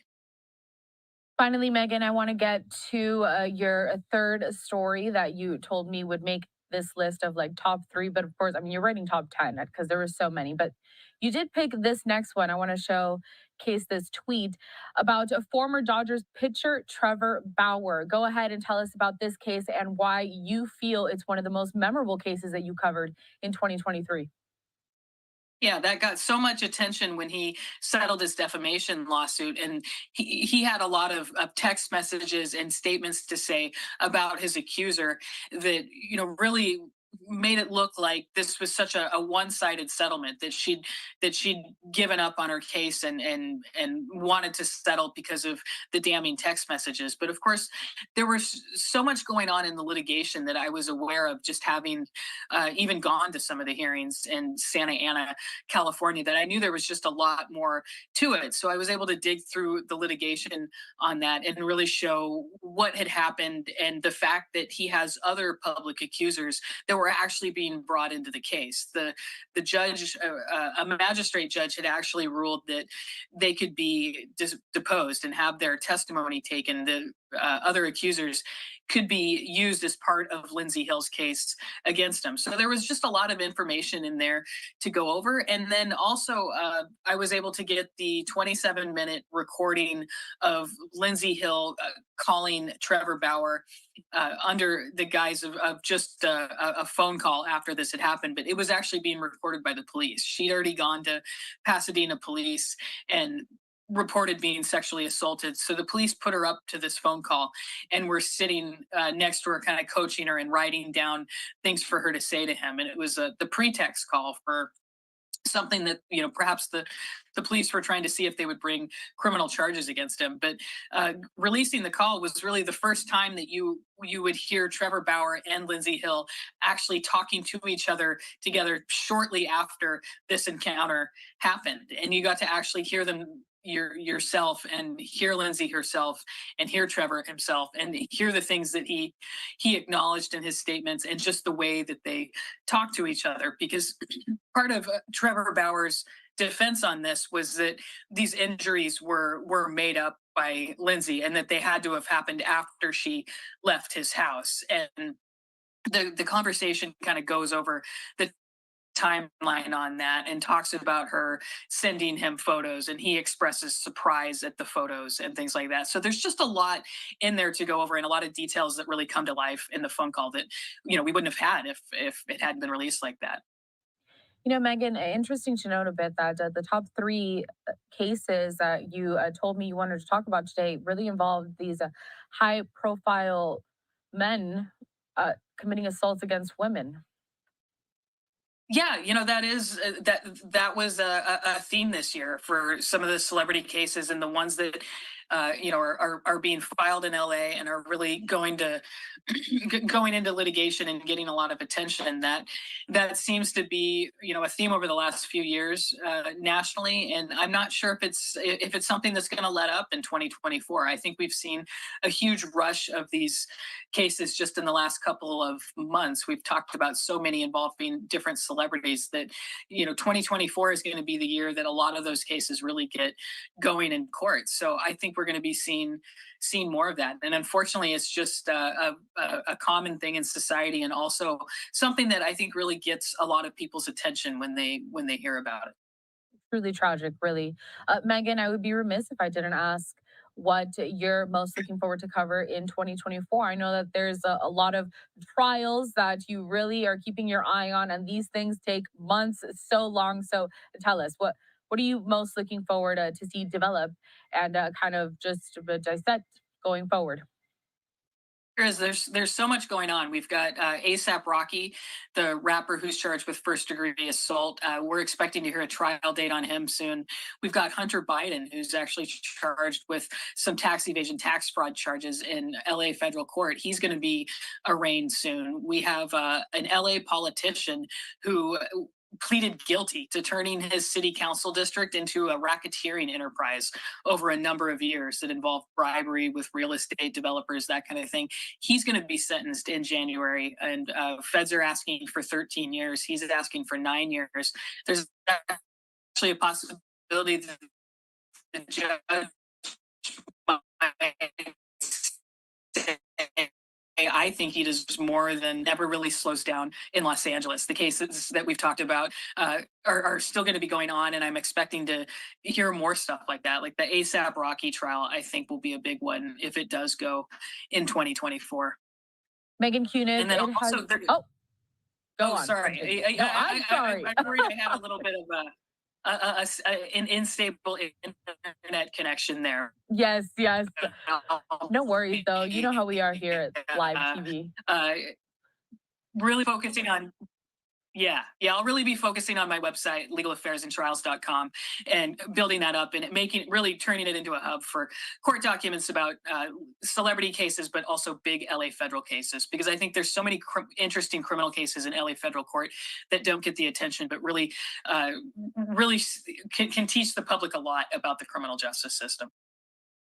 I'm glad you pointed that out. Everyone that does want to follow Meghann, follow her, Meghann Cuniff, on Twitter. She has got all the updates on the big cases, legal affairs, and trials.com. And you have been such a great resource this past 2023, Meghann. I want to thank you for all the time you've spent with us here, keeping our viewers up to date on some pretty high-profile cases, convictions, and decisions. We look forward to connecting with you again in 2024. Thank you so much.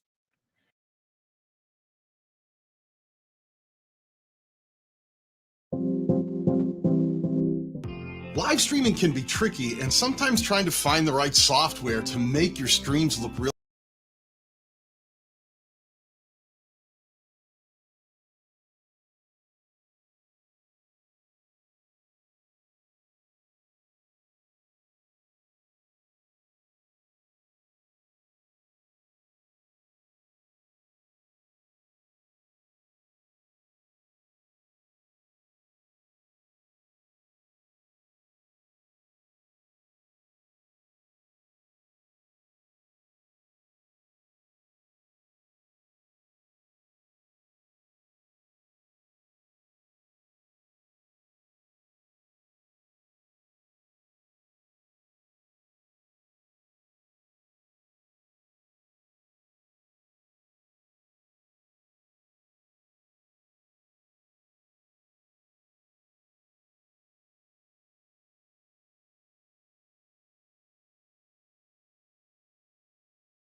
Thank you.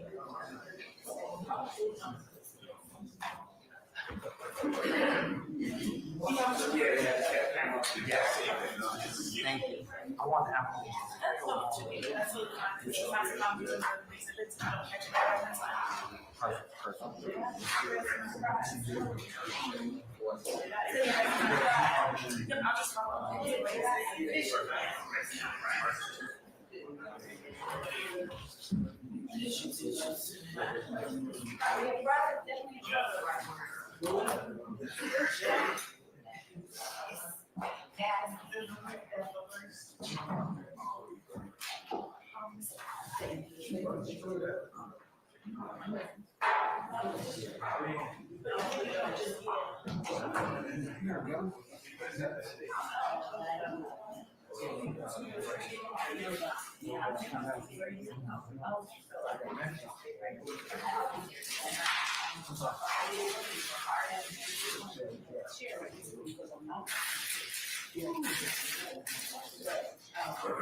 She gotta do what she gotta do. The important thing is what she doing. Oh.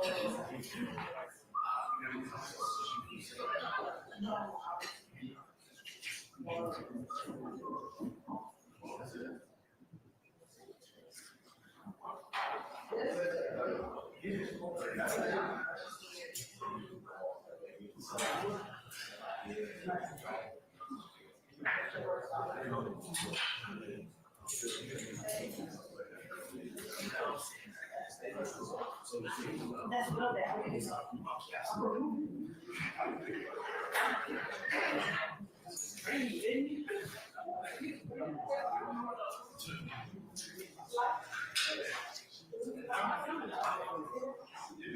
I know it's from the but I know what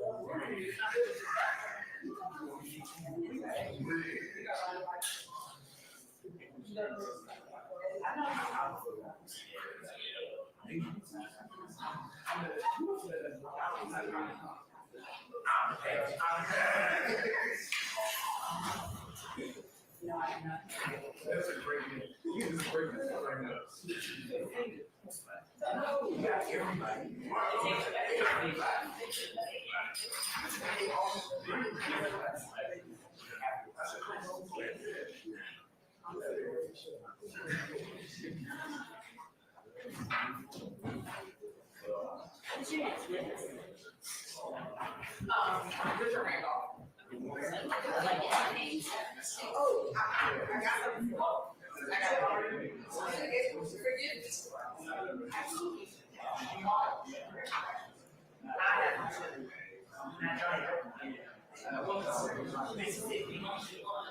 That's fair. That's fair.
Everybody is present and accounted for. Thank you, Sergeant Ingram.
All right, councils, before we go ahead and bring in our jurors, just to let you know what I'm going to tell them, I have some unrelated matters I got to take up just for about 30 minutes at 3 o'clock. So we're going to break right before 3, come back about 3:30-ish, and we'll see where the day leads us at that point in time, just so you know, okay? All right, unless there's anything else I need to take up with you all, I'll summon our jurors at this point in time.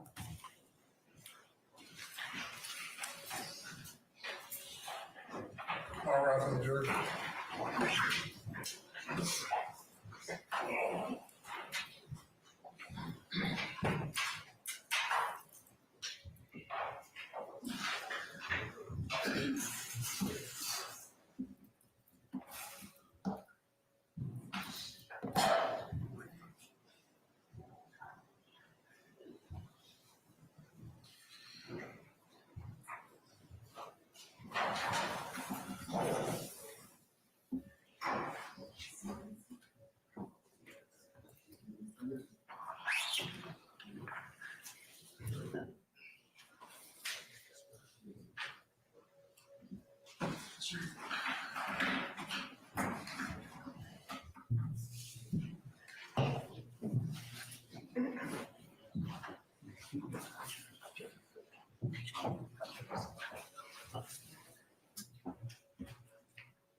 All right, ladies and gentlemen, please be seated.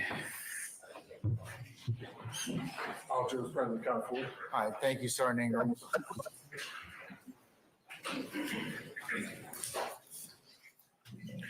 All right, ladies and gentlemen, we're going to continue with the presentation of the state's case. Let me just kind of just tell you where we are going to head for the afternoon. We are going to take about an hour's worth of testimony. I have some unrelated business about 3 o'clock I need to take up for about 30 minutes. We'll come back and then we should work somewhere around the 5 o'clock hour thereabouts, and that'll be the conclusion of our first workday, okay? Yes, sir. All right, okay. State, somebody next witness, please. Thank you, Your Honor. The state called Richard Randolph. All right, summon Mr. Randolph, please. Mr. Randolph, good afternoon. Sir, if you would please approach the witness stand. Once you get there, turn and face our name and be sworn as a witness, please. Raise your right hand and swear firm testimony you give the truth, the whole truth, nothing but the truth. I so swear. Now, see, state the spelling first last name for the court. Richard Randolph. Richard Coleman spelling. Randolph, Randolph. And good afternoon. Good afternoon. Where are you employed?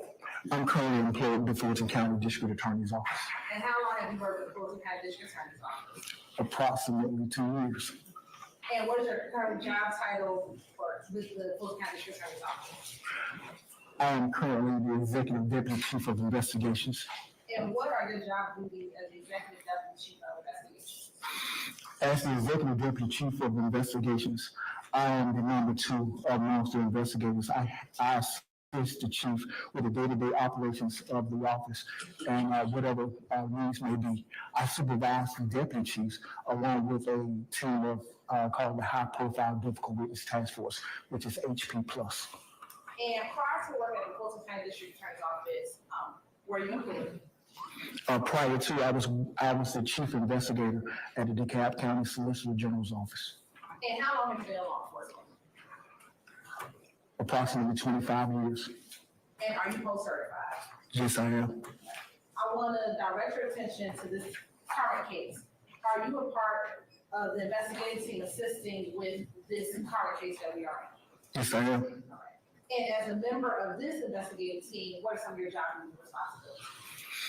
I supervise the investigators that are assigned to this team. We collect evidence, we interview witnesses, we locate witnesses, and anything, any investigative needs that are needed with this case. I want to direct your attention to December 10th, 2023, where you asked to locate and subpoena an individual by the name of Dwight Hutchins. Yes, I was. And were you able to subpoena Mr. Hutchins? Yes, I was. Where did you subpoena Mr. Hutchins? I located his home and I subpoenaed him in his living room. And was he present when you went to his home? Yes, he was. And while at his home, did you speak with him? Yes, I did. And did you speak with him about his testimony, what his testimony would be? Yes. And if you could tell us briefly about your interactions with Mr. Hutchins while at his home on December 10th, 2023. While at his home, they were very nice and cordial. They invited me in. We went inside, and I told them why I was there, and I told them that I was there because of part of this case. And to refresh his memory, I showed him his statement, and that's why I was there. And he looked at the statement. And I want to show you what's already been admitted as State's Exhibit 190P.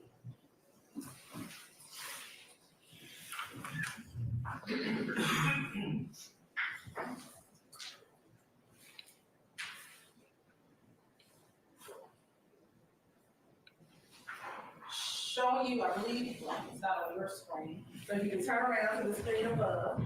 Yes, ma'am. There's a statement. Is that the statement which you showed Mr. Hutchins on December 10th, 2020? Yes, it is. And once you show Mr. Hutchins that statement, tell the jury about your interactions with Mr. Hutchins as you showed him that statement. First, I showed him the statement, and I was using my phone, so I blew up the bottom portion where the signature. And I asked, "Is this your signature?" And Mr. Hutchins said, "Yes." And then I proceeded to read the statement to him. And did you read the statement verbatim as it is on, as it is on the actual statement? Yes. And when you read him the statement, what happened? When I read him the statement, he was familiar. He remembered this statement. He said he did not type it, but that's his signature. And he told me that he was okay with, he remembered everything verbatim except the last lines of the statement. He did not agree with the last lines of the statement. And what were the last lines that he said that he didn't remember? Mr. May was asking them to leave the property, and one of the males shouted out that he would come back and shoot Mr. May in his face. And from there, Mr. May told dispatch to call Dunwoody Police. He was vague on that part. He said he did not remember that part. He remembered everything else, but not that part. Just the last sentence. Just the last sentence. When you asked him about his signature, what was that interaction? Solely about his signature. Oh, he was clear that was his signature. Was there any explanation that was an old signature and not his new signature? No, he took one look at it and said that was his signature. Now, you said you read him the statement. Did he ever read the statement himself? I saw his eyes moving, but I wasn't, I'm not sure that he actually, read it verbatim. Was there a point where you handed him your device for him to look at? Now, I held it up to his face and slowly strolled down the statement.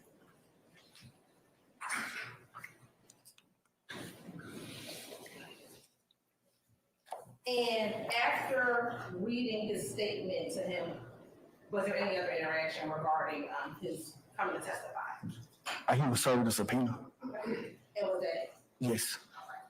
And was this interaction recorded? No, it was not. Of course, it was.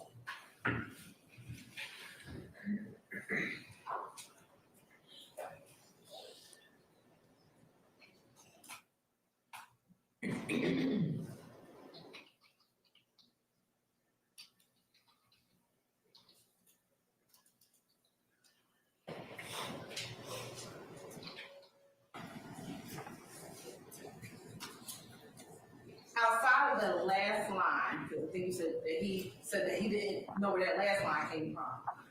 Any other part of the statement did he say that he did not write? He was in agreement. He was in agreement with the entire statement except the last line. But he acknowledged that after that last line, that was his signature. Objection, meeting, sustained. However, after that last line, is his signature after that last line?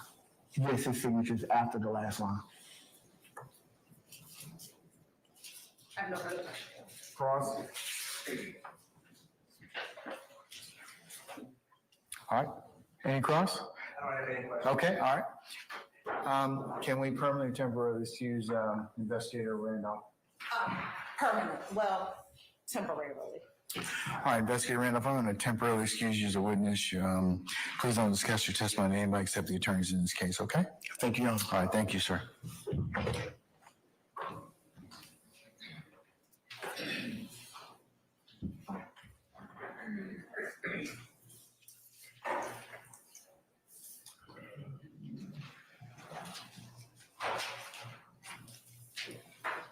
All right, call your next witness.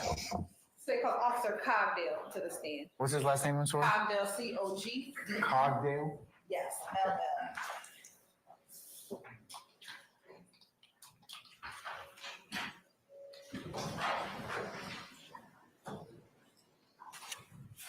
Hey, Your Honor, we'll be starting a new at 9.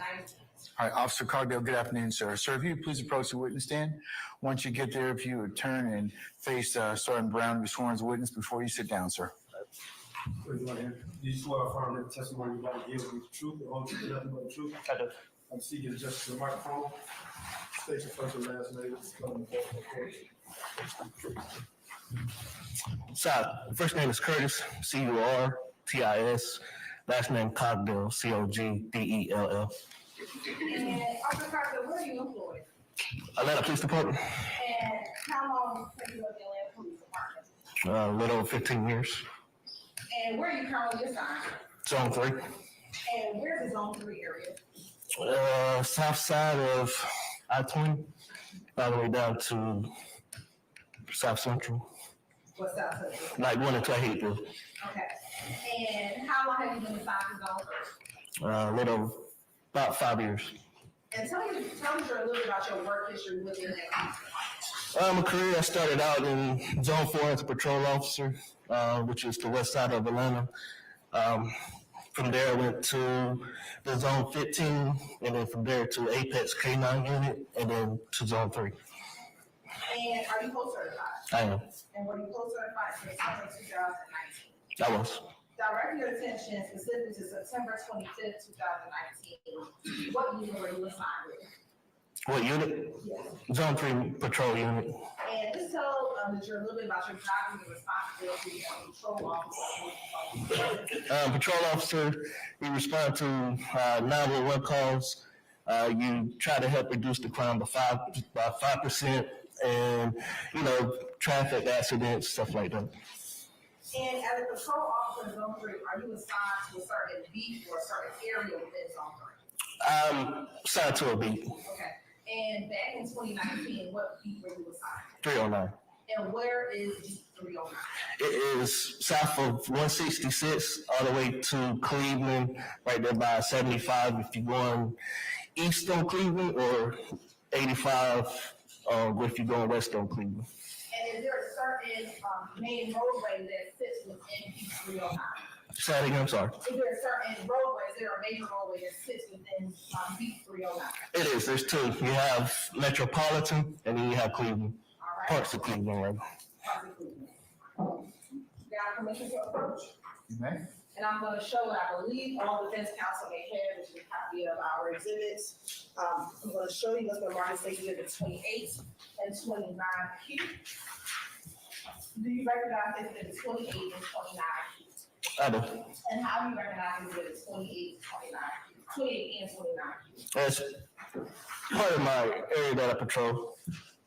And is that a fair, accurate depiction of a portion of the area that you patrol within Zone 3? It is. And is that a fair, accurate depiction of the area that you control back in 2019? It is. Your Honor, this is kind of state like the 10 of this is in 28 and 29Q. Any objections to states 28 or 29Q? May I just approach Ms. You may.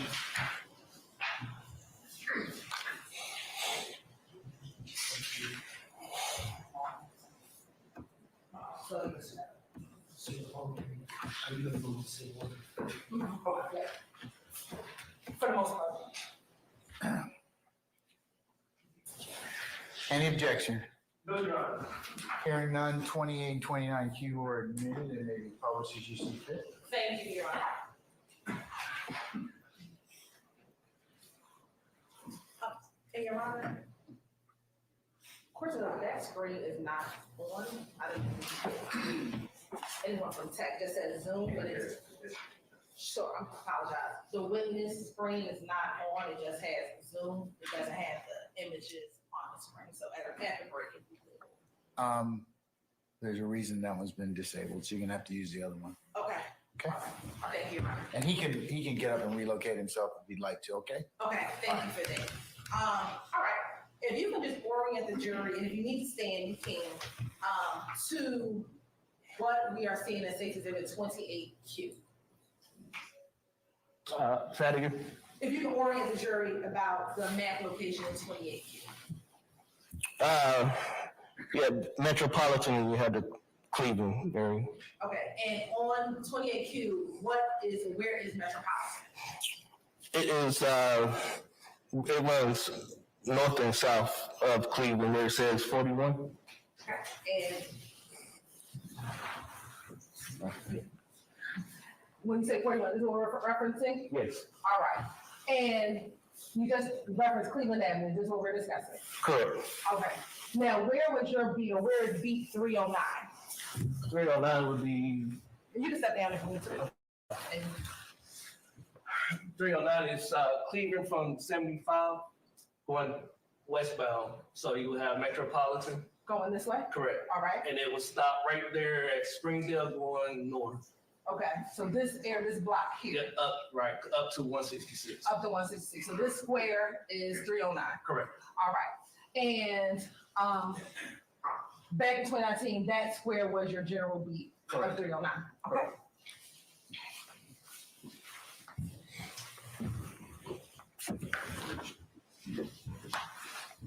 Now, taking you back to September 2019, did you have a certain shift in which you worked? Yes. What was your shift? Evening, which is 2 p.m. to 10 p.m. And is that your current shift now? It is. Have you worked any other shift while in Zone 3 outside of the evening? No, ma'am. I want to direct your attention specifically to September 25th, 2019. Were you working that day? I was. And were you working the evening shift as you just testified to? I was. And where were you? Were you on patrol? I was. And where were you on patrol? That day I was posted up right there in Metropolitan and Peg Road. And you said Metropolitan Peg, right here? Correct. All right. And is there a business location at Metropolitan Peg? It is. It's a storage facility. All right. And coming southbound on Metropolitan, would the facility be on the right-hand side of the street or the left-hand side? If you're coming south, it will be on the right. All right. And where were you within that facility? I was sitting right there at the entrance of the parking lot to come to the store. And why were you sitting there? They had several complaints about people breaking into the storage unit, so I was just patrolling that little area. Okay. And as you were patrolling that area, what, if anything? I observed a red sedan traveling south on Metropolitan. And what, if anything, did you notice when you saw the red sedan traveling southbound on Metropolitan? I observed the driver dancing around in the driver's seat, and as he passed me, he wasn't wearing a seatbelt. Okay. And let me ask you this: when you were sitting at the Q Smart, were you facing? Was the front of your car facing Metropolitan? It was facing in front of Metropolitan. Okay. And do you recall what kind of vehicle you pulled up? It was a red Nissan. All right. And you said you saw the driver dance around this. Correct. Right. Did you see anyone else from your vantage point at that time inside the vehicle? There was nobody else in the vehicle. Okay. As you saw the individual dancing around your vehicle, what did you think happened next? Say it again. Once you saw the driver dancing around the vehicle, what did you think happened next? So as soon as he passed me, I noticed that he wasn't wearing a seatbelt, so I immediately got out in traffic to get behind the vehicle. Okay. And what happened once you got behind it? Once we approached the intersection of Metropolitan and Cleveland, I activated my emergency lights to get the driver to pull over. And did the driver pull over? He turned on his left signal to turn into the Dollar General parking lot. And where's the Dollar General parking lot? It sits on the corner, east corner of Metropolitan and Cleveland. All right, looking back at our map, where is the general vicinity where the Dollar General would be? It would be right up here. Right here? Yes. Okay. And what happened once the vehicle turned into the Dollar General? As soon as we entered the parking lot, we immediately continued to the other side of the parking lot, back out onto Cleveland. I'm going to show you what's been marked as Safety Exhibit 35Q, which should be picture 3. Do you recognize what's the Safety Exhibit 35Q? I do. How do you recognize what's the Safety Exhibit 35Q? That's the Dollar General right there at the corner of Metropolitan and Cleveland. Is that the same Dollar General that we just referenced on the map? It is. And is that a fair and accurate depiction of the Dollar General back in 2019? It is. Your Honor, this time to say like tender Safety Exhibit 35Q is that? Any objection to stage 35Q? No objection. All right, stage 35Q is admitted and may be published as you see fit. Thank you. Okay. For the jury, this is Dollar General that we've just been speaking of. Is that the Dollar General? It is. And if you can just orient the jury right now to what we're seeing, where's the intersection, and what we're seeing in Safety Exhibit 35Q. The intersection is right there where the red light is at, so that's the main street you're looking at, that's Metropolitan, then, and where the red light is at, that's Cleveland. And then he enters the parking lot right there where the gentleman is walking across at the entrance of Metropolitan to the Dollar General. And is it fair to say that that gentleman wasn't there back in 2019? No. Okay. All right. So when he made the left into the parking lot, and if you have to stand up, you can tell the juror, show the juror what direction he walked in. So when we entered the parking lot, he immediately continued around the building to the other side of the parking lot, which is another entrance that leads onto Cleveland Avenue. Okay. And did you go behind him? I did. All right. And what happened once you get to the other side of the Dollar General? Once we get to the other side, he immediately made the left onto Cleveland. And then we were traveling eastbound on Cleveland towards 75. And let me ask you, back in 2019, driving southbound, was there any traffic, driving southbound, back on this day, in September 2019? It was a, matter of fact, the light is red, so it was be a picture perfect. There was cars there, so we had to turn it to the general. Okay. And was there any traffic going northbound or Metropolitan? No. All right. So once he goes left onto Metropolitan, what if anything? Left onto Cleveland, what if anything? Once on Cleveland, the vehicle started picking up speed and continued towards 75. When the car began picking up speed, what did you do? I advised radio that I had one refusing to stop. Let her copy my traffic, and I proceeded to follow the vehicle. Okay. And what if anything occurred? I noticed the vehicle went around traffic into the center lane, and right there it says Cleveland and Forest Hill. He ran the light. What happened? You just point to? 29 Q. All right, I'm gonna show you 29 Q. Okay, so you said that he was going around traffic. Correct. Show the jury the general area where he was going around. You got Forest Hill right there in Cleveland. There's a traffic light right there.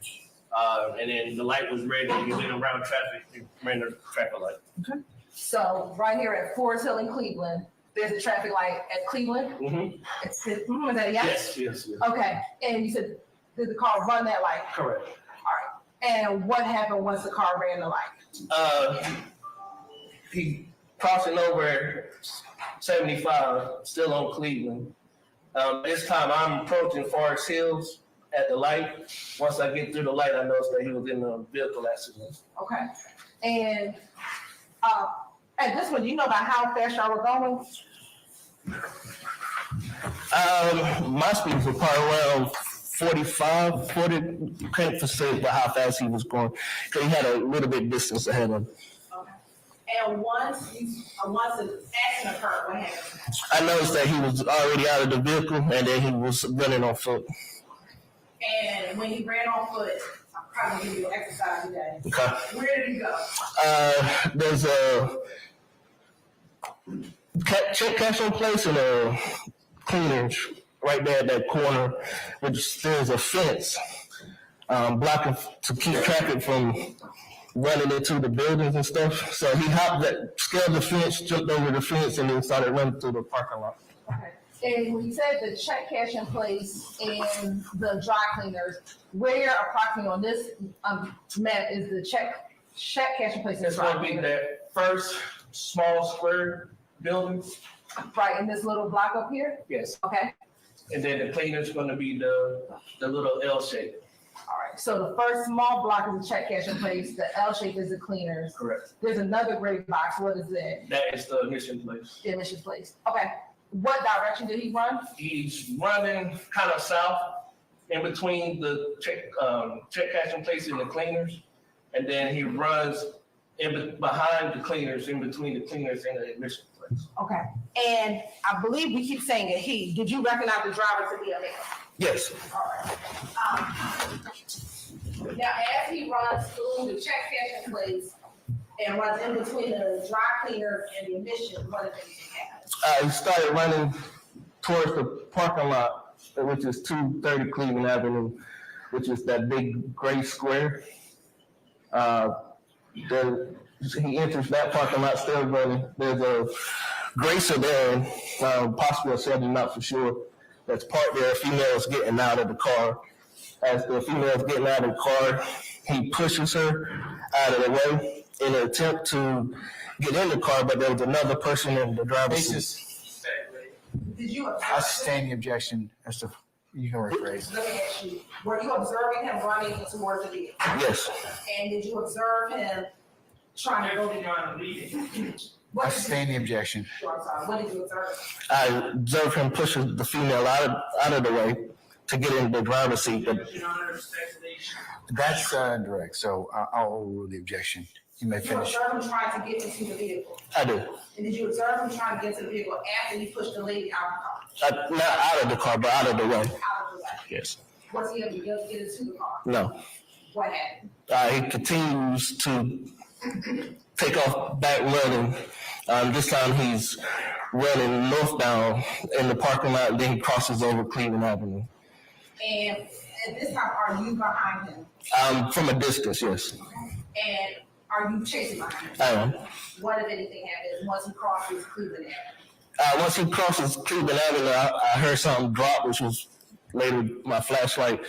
Kind of paused for a second, but he's running in between the Checkers and the other business. Okay. And time for your exercise again. Mm-hmm. Where is the Checkers, and approximately where is the Checkers at within this map here? The Checkers is going to be on the other side of Cleveland where the little T square is at. Okay. And then you got the block building where he runs in between. All right. And what direction is he running into? He's running northbound, which leads into another apartment complex. And where's that apartment complex? 2612 Still Avenue. Okay. And at this time, do you still have sight of him? Once he goes behind the Checkers, no, I don't have sight. All right. And do you actually go over to where, to this side where 2612 Still is? I do. And why do you go over there? To see if he was hiding or laying down somewhere. All right. And did you see him over there? No. All right. Did you eventually learn if he was ever apprehended? Yes. Okay. And where did you see apprehended?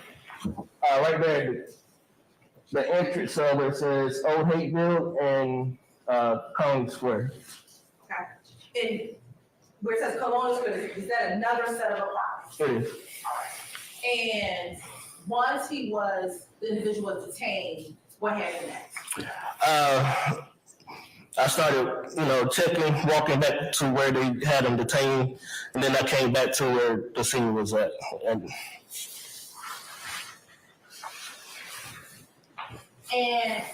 let's go back and talk about the observation of the accident. Mm-hmm. What type of car did the red vehicle hit? It was a white sedan. I believe it was a Honda. And did you see anyone inside the white vehicle? Yes. Okay. Do you know?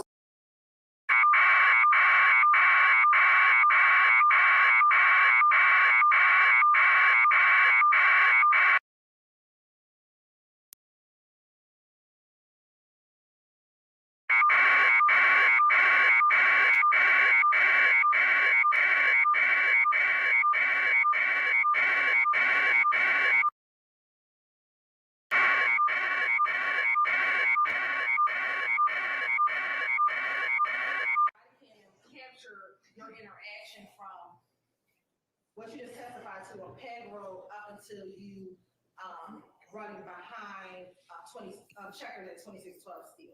Yes. All right. And back then, tell us what type of uniform you were wearing. Similar to what I have on without the outer vest. Without the outer vest. Yes. So all the equipment that you see up top was on my waist. Okay. Except for my camera. And what was your camera? Center mass in the middle of the chest. And did you get out of work at some point in time? Yes. Okay. All right. And is that indicated on the video? Yes. All right. I'm going to show you what the Marcus Stacy's Exhibit 1Q.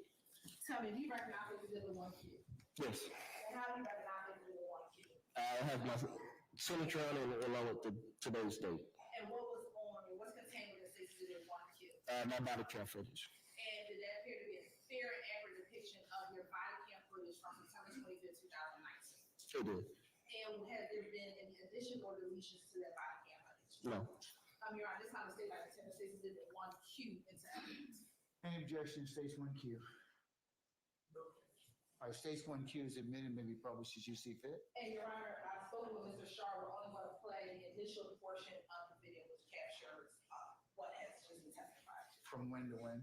From 0 to about 4 minutes. Okay, thank you.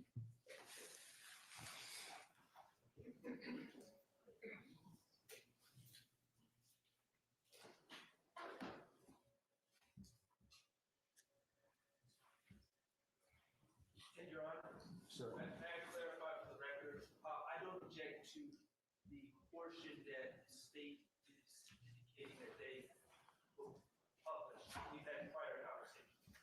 Okay, thank you, sir.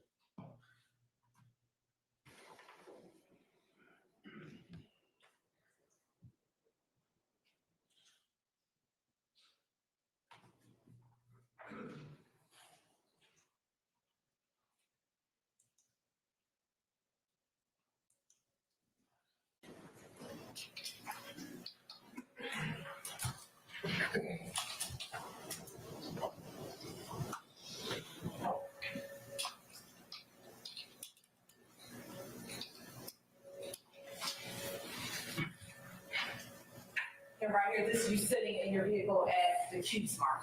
Yes, yes.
Speed 40, 45, still on Cleveland.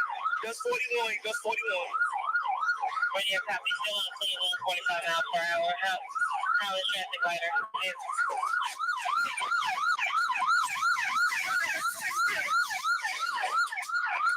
What's your location?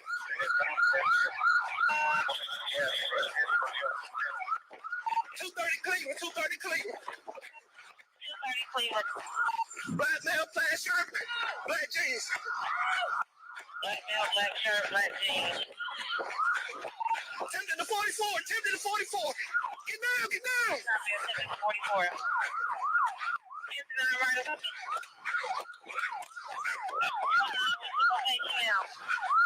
Right towards 191. 191 clear. 191 clear. You still have visual? Okay, talk to me. You still have visual? Running towards the apartments. Running towards the apartment. Any unit 59 Wisdom. First unit Wisdom, advise me. What's your location now? 309, what's your location now? Have you made it to the apartment? Where you're raising off your Cogdell? Yeah, he's back here somewhere. Back in the apartment?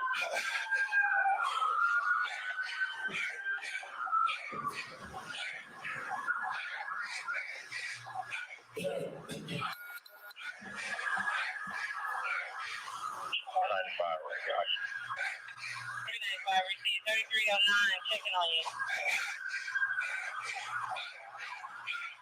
309, you still have visual of the subject?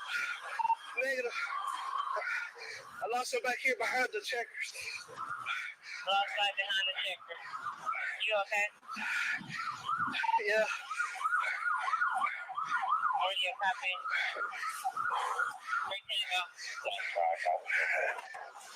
Trying to have a very resource perimeter where we went. I'm unit to route to 309 location advised you are set up a perimeter in the area on Steve Avenue. 310 received. 4 coming over in the area. 305, 4 and 2 on scene in the area. 2343 radio copy getting the subject the same. James 103, said you got checkers on Cleveland. I'm trying to know everybody's going to get the subject the same. 3309, was it just one person or what?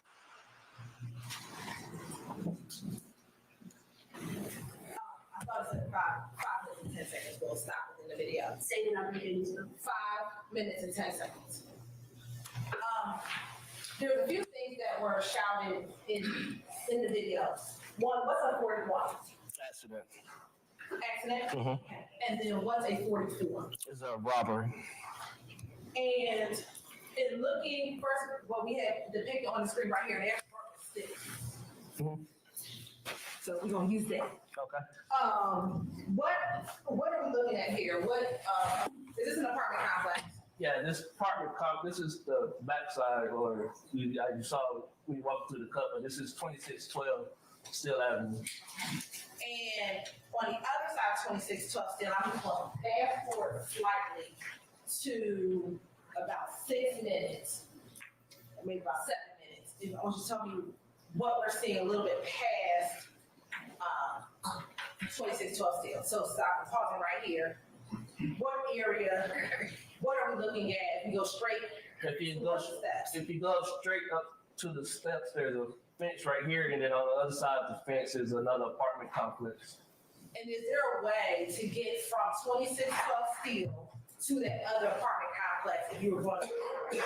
Yeah, if you were to run behind this building right here, further up, there's a makeshift cut or path that leads into that other side.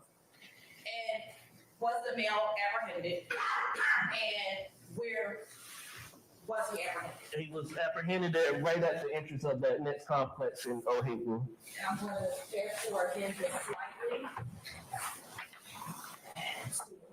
7 minutes.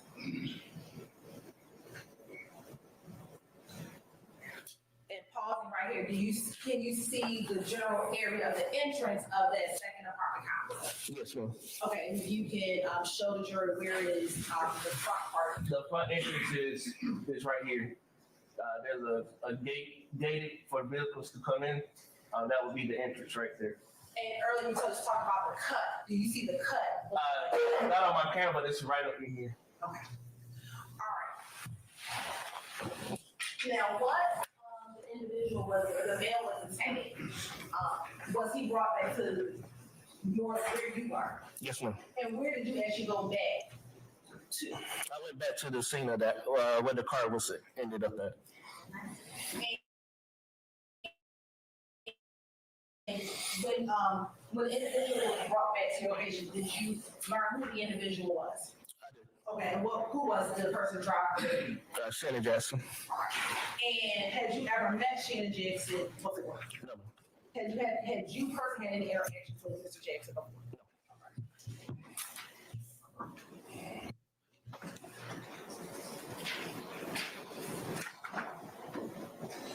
Once Mr. Jackson was brought back to where you were, what if anything occurred? He was saying that he couldn't breathe, stuff like that. So we already requested the ambulance to come out. And did the ambulance come? It did. And did you ever obtain a driver's license from Mr. Jackson? Not off from Mr. Jackson, but from another officer. And was it a valid license? No, ma'am. And did Mr. Jackson have any belongings on his person? He had money in his pockets. And how much money did he have? How much money did you get from him while on? Seeing the officer had counted out $5,000. And do you know where that money was located on his person? I believe it was in his front pockets. Was there any additional money found on Mr. Jackson? Yes. Go ahead. It was roughly $500. And where did you find that money? In his front pockets. And did you find that money while on the scene on Cleveland Avenue or somewhere else? While we was at Grady Hospital.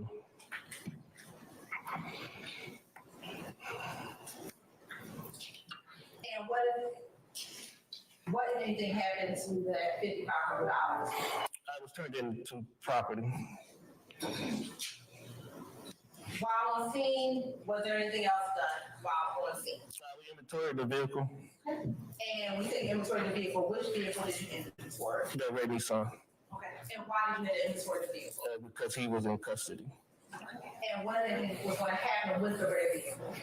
been impounded, so we had to inventory, see if there any belongings and values inside the car. And did you find anything inside the car? We did. What did you find? We found a handgun in the center console. And what type of gun was found in the center console? That was a Taurus, I believe, with a 9mm. And did the gun have a serial number? It did. And do you recall the serial number was? Not offhand, but We're looking at a copy of the police report, help refresh your memory. yes. And the serial number.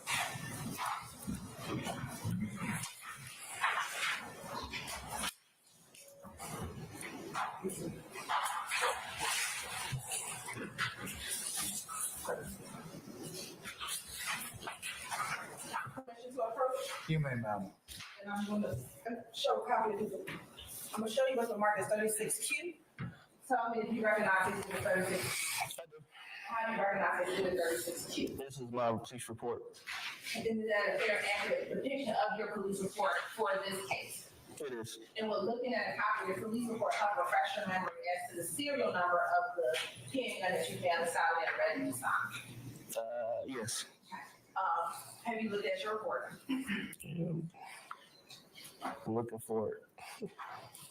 Yes. Okay. And what, without reading from the page, what was the serial number for the firearm? 9FW03901. And did you run that serial number on the time? I did. And what amazing happened when you ran the serial number on the time?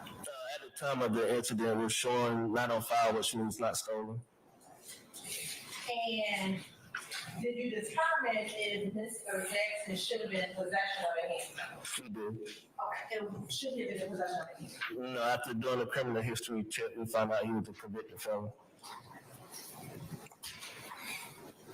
Now, I'm going to show you what's been previously marked and shown defense counsel as Exhibit 23Q, 24Q, and then 2Q through 21Q. Take a moment, flip them, tell me if you recognize those pictures, those items.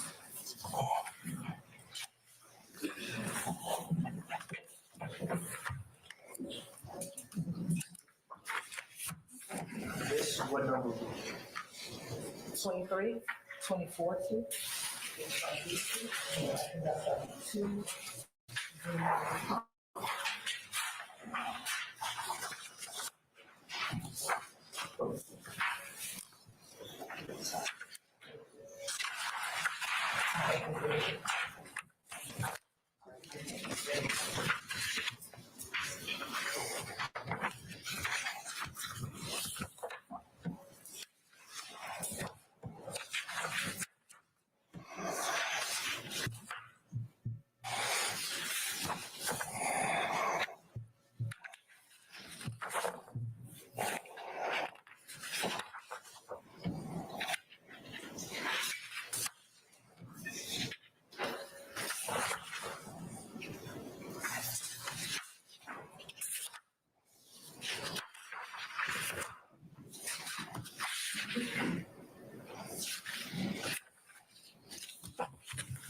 Do you recognize for 23 and 24 Q and 2, 3, and how do you recognize, let's start first with 23 Q and 24 Q.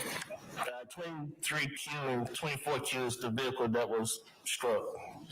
And then looking at 2Q, 19Q, how do you recognize 2Q, 19Q? This is the vehicle that he was driving. And as you continue to go through.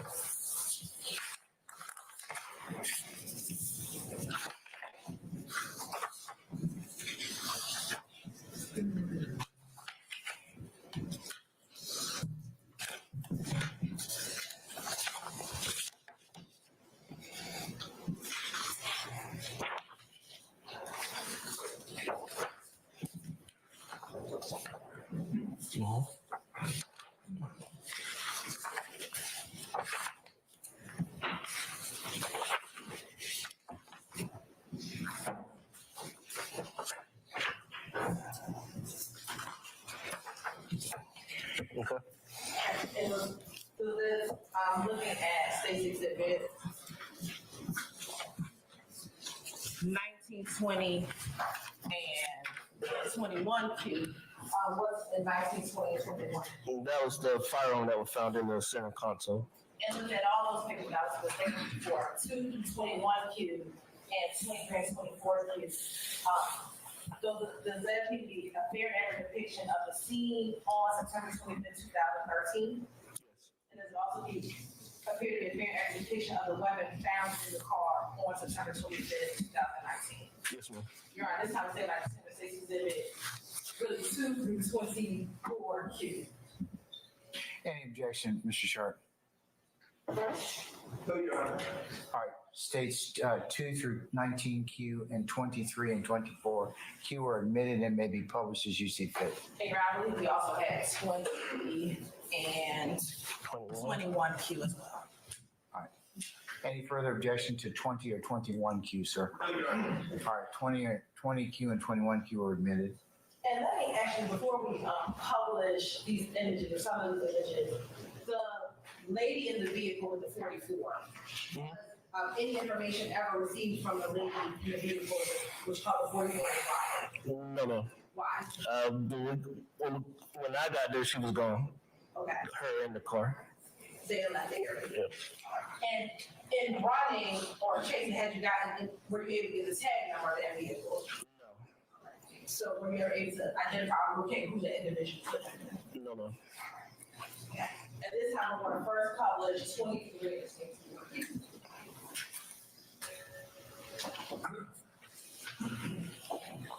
Now, first looking at Stacey Exhibit 23Q, I know we saw some of this in the body cam video, but if you could just orient the jury to where we are within this photograph. This right here is off ramp coming off of 75 northbound onto Cleveland. And in the distance on the left-hand side, is that a gas station? It is. And what is the address of that gas station? 221 Cleveland Avenue. Far from the distance on the left-hand side, there's a sign. Do you know what that sign is? That's the checkers. And on the right-hand side, do we see, are you able in this image to see the red Nissan that you observed Mr. Jackson driving? Yes. Okay. And using the stick, I'm sure we can all see, so using the stick, you can point where's the red. The red car is right here. All right, and I might just have him stand because I might have to show some more. Look at that 6724Q. If you're looking at 6724Q and you look to the left of the screen, what direction is that on Cleveland Avenue? If you looking up to the screen, that's going westbound back over on Cleveland, heading towards Metropolitan. Okay. And do you see that other traffic light going to the left? Yeah, right. To the left? Yes. From right here? Yes. Yeah. Is that the traffic light at Forest Hill and Cleveland Avenue? It is. All right. Now showing Stacey's in 2Q. Is that a closer picture of what we just saw in 23Q? It is. Now, looking at the red vehicle, did the red vehicle hit either the tree or the metal frame there? No, it came to a resting spot. So once it over this sidewalk part, that's where it rested. Okay. All right. And from here, do you see either the dry cleaning or the dry cleaners? The dry cleaners right here. All right. Now looking at 3Q. If you can orient, what's the blue building and then that kind of brownish building that has 5? This is the dry cleaner still, and then right here is be the admission place. And when Mr. Jackson was running, where was he running in between? Between the dry cleaners and the admission. Now looking at this exhibit 4Q. Is that just another image of the vehicle in front of the vehicle? Correct. All right. 5 and 6. Now looking at this exhibit 6Q. Is that the check cashing that you've been referencing in your testimony? It is. All right. Now, also in your testimony, you said that Mr. Jackson hopped over the fence. Where's the fence in which he hopped over? This fence right here. And once he hopped over the fence, is that where he ran in between the buildings? once he hopped over the fence, he ran between the cleaners and the check cashing place, and then he cut. So you see the original spot right there. All right. Looking at 7, we move forward.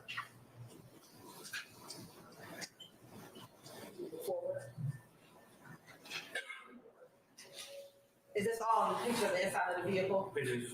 All right. Okay. Looking at exhibit 13Q, what is exhibit 13Q? This is the center console. This is the inner lid of the center console. All right. And then that's the bottom of the center console where the gun was located. Okay. And so did you have to lift up the other part to get to where the gun was located? Yes. All right. And is that an image of the gun that was recovered out of the vehicle? It is. That's just a close-up.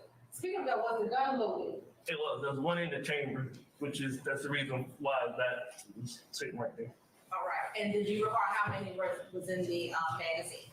If you count the one in the chamber, it'll be a total of 8. It was a total of 8. All right.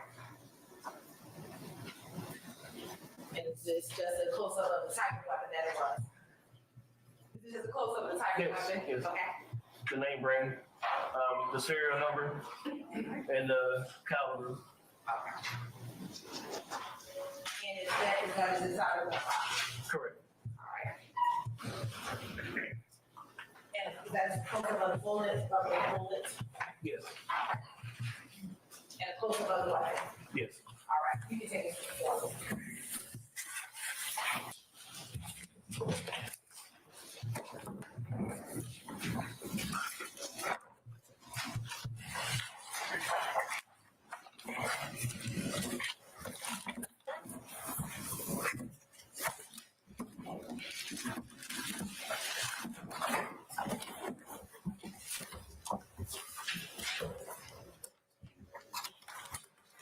You ready to come? You ready to take it out?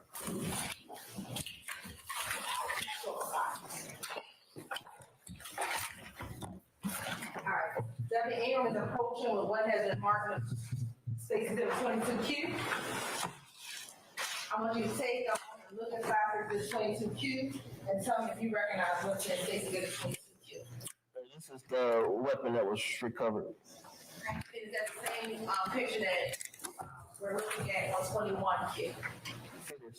All right. And does that have the same serial number in which, for the gun that we see in the picture of 22?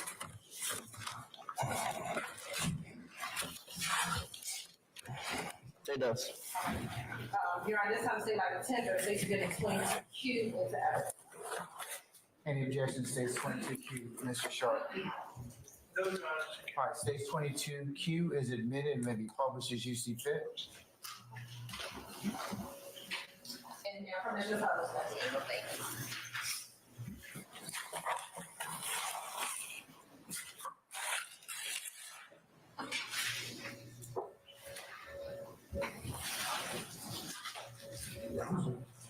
No.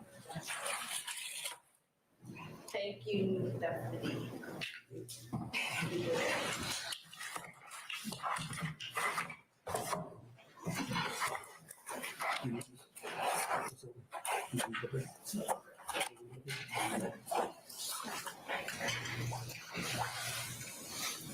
Now, I know earlier we talked about the gun being not fire. You said that means that it wasn't stolen. If a gun had been stolen but not reported, would that still come as not on fire? If a gun's been stolen but not reported, no. It has to be reported stolen for it to be, for you to get the hit on file. Basis, what's the? I'm overruled the objection. I'm just asking what is not on file. Not on file means not. Right, at this point, I'll overrule the objection, sir. Just because not on file means that it has not been reported. Correct. Did you take out warrants from Mr. James? I did. What were the warrants or charges that you took out on Mr. James? It would have been fleeing and eluding, reckless driving, no license, not wearing a seatbelt, destruction of officer, and then possession of a weapon by a convicted felon. And after being on the scene, did you eventually go down to Brady Hospital? I did. All right. And after going down to Brady Hospital, did that conclude your involvement in this case? It does. All right. Court is open. I have no further questions. Mr. Schardt, why don't we take our break as I indicated to the jury? You can begin your examination when we come back, okay? All right. All right, ladies and gentlemen, consistent with the court's other directions, we're going to go ahead and recess. We should be back. If you all could plan on being back for 3:30, and then once we have accounted for all of you, we'll bring you back out, and we'll see where the rest of the day leads us. Okay, remember my admonitions that I've given you already. Okay. With that, we'll be in recess until about 3:30. All right, for jury.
Deputy, can you check and see if all our jurors are in pocket, please, sir?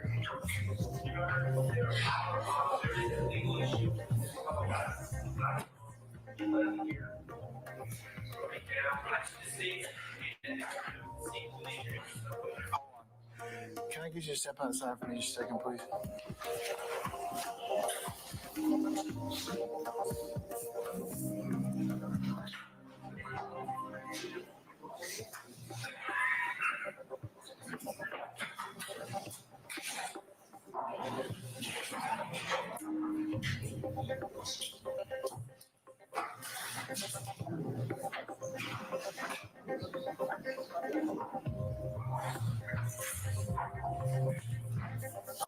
Cogdell's not here. Our jury is also absent. Mr. Schardt, what do I need to take up? Your Honors, two matters. The state attorney brings what appear to be certified convictions of my client indicated that I don't know if it's going to be later today or tomorrow, but sometime in the future. Wait. Can you all go back, please? Thank you. Okay, so you said he's certified convictions? Right, that they're going to seek to introduce into evidence. Okay, and they have shown those to you? They have, and there's four. Two of them, I believe, relate to overt acts or alleged overt acts in this indictment. My issue, other than some extraneous pages included in the certifieds, my issue is not with the admission of those subject to our prior kind of blanket Bruce Harvey rule objections. However, two additional convictions, there's one from 2010 and I believe 2011, are not listed as overt acts in the indictment. The state's stance, I believe, is that they are listed in the overt act itself, overt act 98. If you look at it, my client is alleged to have committed possession of firearm by a convicted felon, and in the state, in the pleading, list 4 separate felonies that they're alleging my client, that make my client a convicted felon. That makes sense. I mean, that does, because you only need one. You only need one, okay, but right. And so they've listed 4, and now they're seeking to introduce certified of 4 separate extraneous convictions. That, again, I'm acknowledging that 2 of them are overt acts in this case, and that's not my. You don't have the objection to those. There's some extra paperwork in there that I can specify what I object to. Well, you know that when, let's assume that I admit them, okay, if they're in proper form. Before they go to a jury, There's some of the things that will be stripped out because they would violate the continuing witness rule and some other things. I understand. And So we'll get to that later, but I do object to the two that are not listed as overt acts because the ones in it violates. 2010 and 2011? I don't have them in front of me. The state has them. I believe I know one of them is 2010. One's a burglary, and then one is a theft and a gang charge. Ironically, charging a separate gang, but those should not be admitted into evidence. And I'm relying on Old Chief United States 519. Old Chief? Yes. Oh. 519. You found anything more recent? U.S. v. Marroquin, M-A-R-R-O. U.S. v. Marroquin, M-A-R-R-O-Q-U-I-N, Lopez, 634 Federal Appendix 758, that's 2015, but it discusses Old Chief. Old Chief's still good law, and it basically, Judge, it comes down to 403. I mean, I don't think anyone that's been watching this trial, anyone that heard my opening would suggest that that the issue of whether Mr. Stillwell is a convicted felon is really at issue. It's not at issue. It never has been an issue. I said in opening. They still got to prove it. They still got to prove it. And they can with a prior, but they don't need to prove it with 4.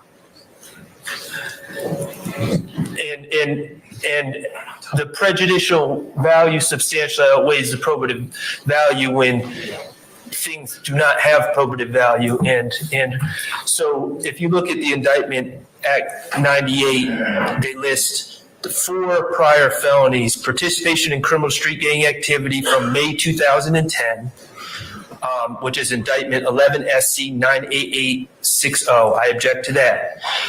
They list a burglary from June 2nd of 2011, indictment 13 SC 121320. I object to that. Then they also list possession of marijuana with intent to distribute from September 19th, 2013, which is 15 SC 140132. We've heard testimony about that. And my client pled guilty to that, and we understand that that is listed as an overt act. So we're not going to specifically complain about the admission of that one. And the other one is possession of marijuana with intent to distribute, possession of firearm by a convicted felon from March 10th, 2016, which is 15 SC 140132, and I don't object to that. The other one I don't object to, I'm sorry, I read it wrong, Your Honor, it's 13 SC 121320. The ones I object to are 11 SC 98860 and 10 SC 87662. Okay, well, they pled them specifically in the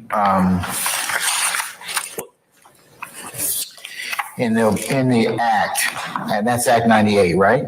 Correct. Okay, so, I mean, if they're in proper form, wouldn't they go to an element? I mean, they go to an element of proof. No, we could easily redact this indictment. We did it with count 25, I believe it was, on this indictment. That was for another ground, though. Well, it is, but I mean, it can be done.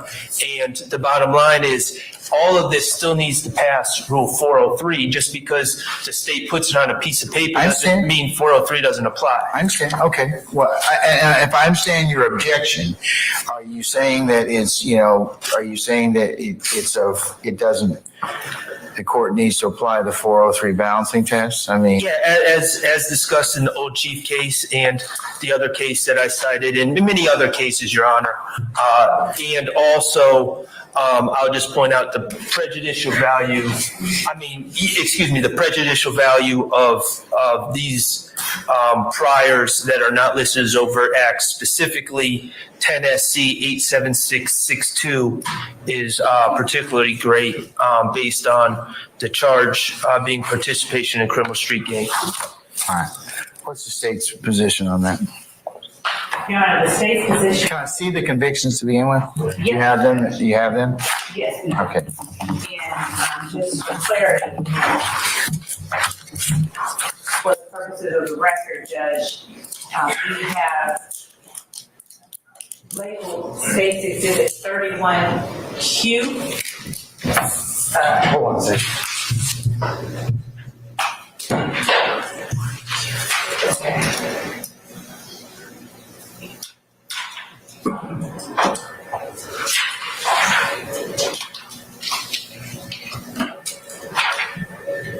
You said 31Q, and which one's this one now? This is the certified for 10SC A7662, Your Honor, which is a part of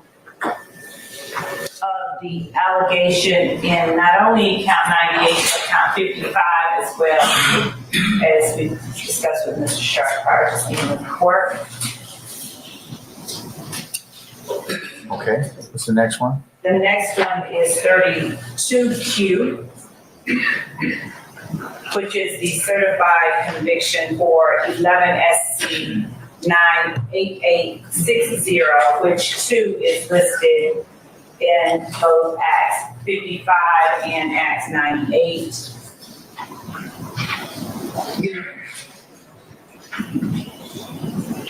Okay. We then have State's 33Q, which is a certified conviction for 13SC 121320. So 13SC, what was that? I'm sorry? 121320.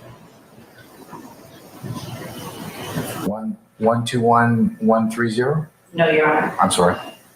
13SC 121320. Thank you. You're welcome. And what does that go to? Counts what? And that too is listed in Acts 55 and Acts 98. Okay. And we also intend to introduce State's 30Q, which is the certified conviction for 19 SC 173371, which is the act itself that is alleged in Act 98. Part of the act. And I will present them at the court's pleasure whenever the court tells me to present them, to approach and present.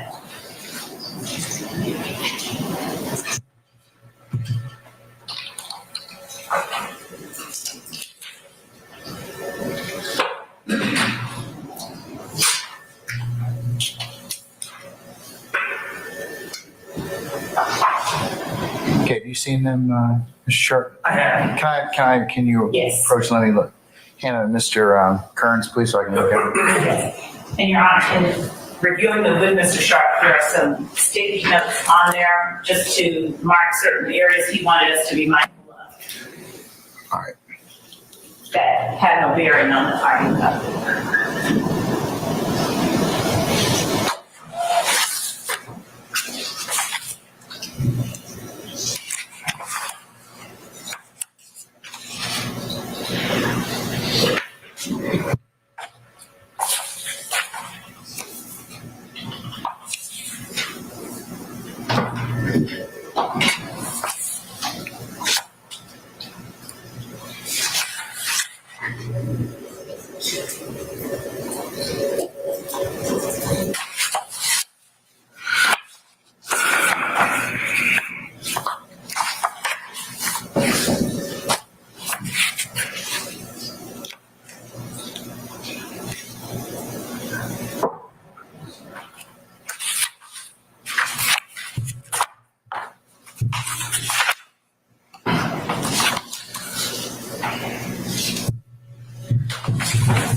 Your Honor, may I add one thing to my argument?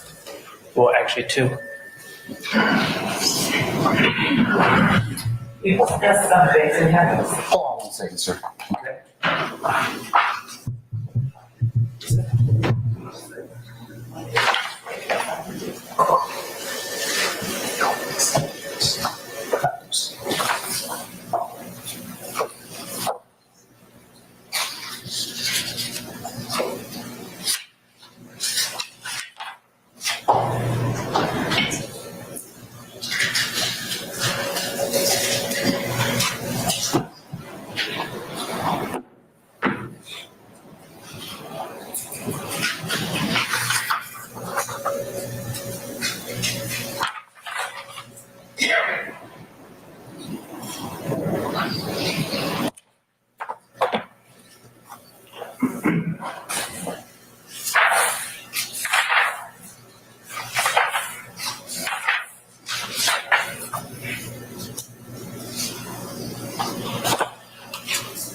Mr. Schardt, I'll let you know when I'm ready, okay? Okay. Thank you.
Okay, all right.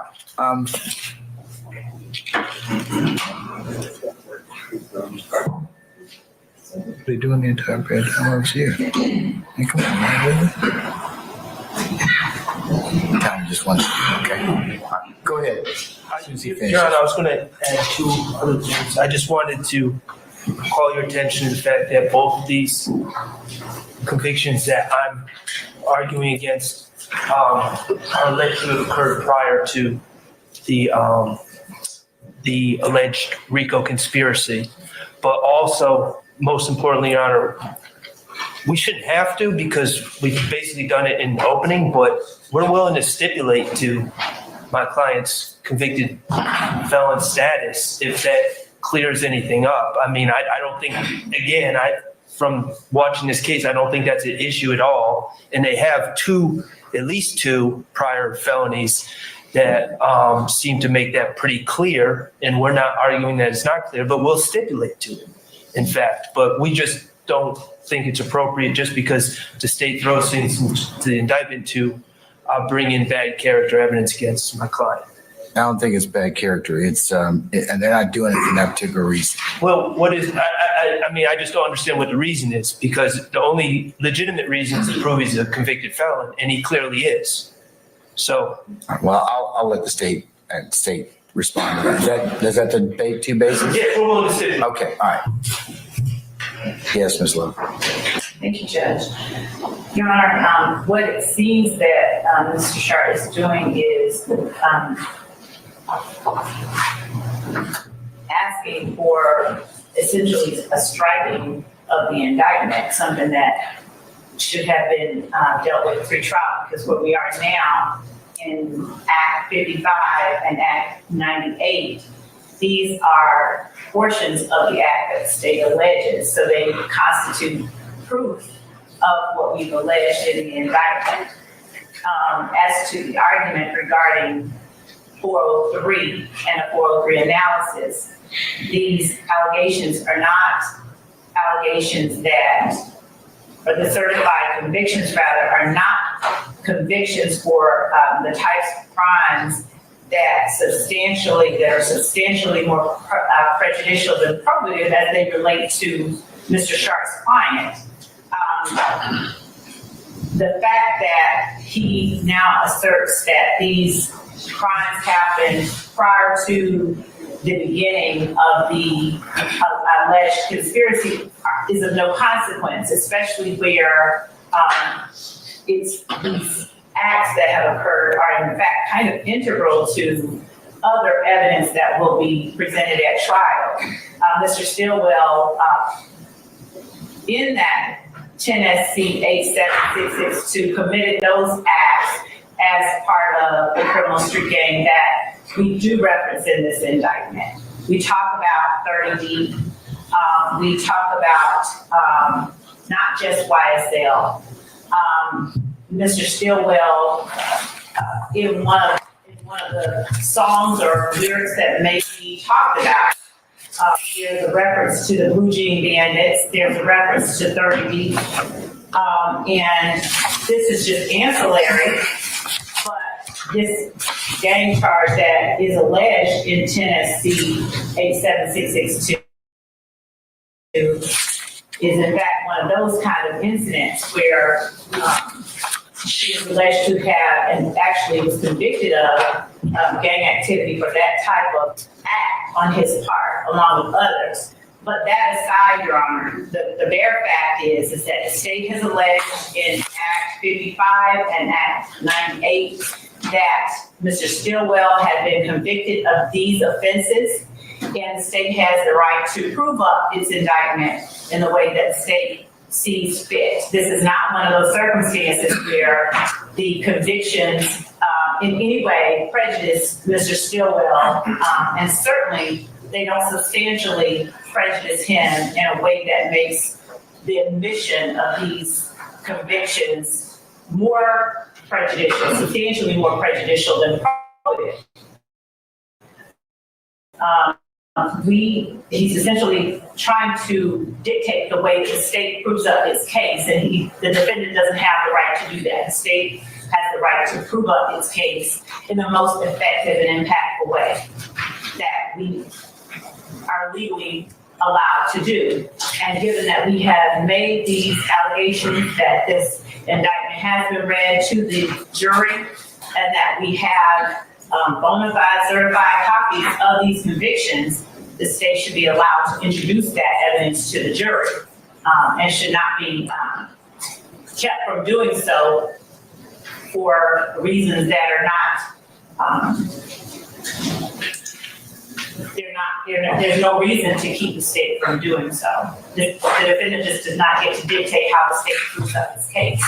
So we are just asking that the court deny these motions to keep out evidence that of acts that have been alleged in our indictment.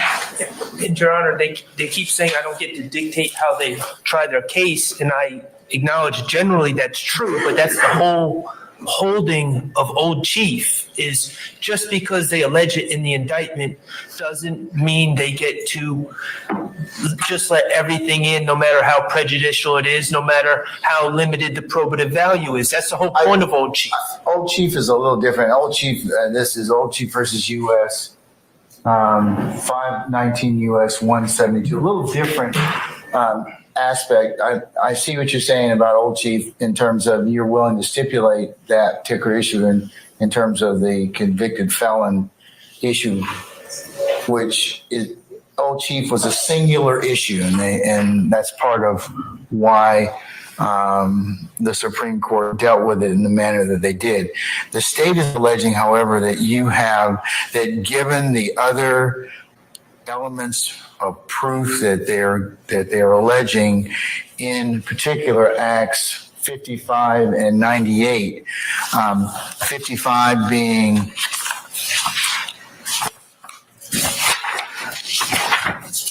the defendant from the incident involving 7/15 of 2015, defendant Shannon Stillwell, associate of YSL, did commit the felony offense of possession of a firearm by convicted felon in violation of Georgia law pursuant to OCGA 1611-131 by possessing a firearm, to wit, a handgun, after being convicted of felony in indictment 10 SC 87662 in the Superior Court of Fulton County for the offense of participation in criminal street gang activity and burglary on the 26th day of May 2010 in indictment 11 SC 98860 in the Superior Court of Fulton County for the offense of burglary on the 2nd day of June 2011 in indictment 13 SC 121320 in the Superior Court of Fulton County, Georgia for the offense of possession of marijuana with the intent to distribute on the 19th day of September 2013, an overt act in furtherance of conspiracy. So, and then in addition, in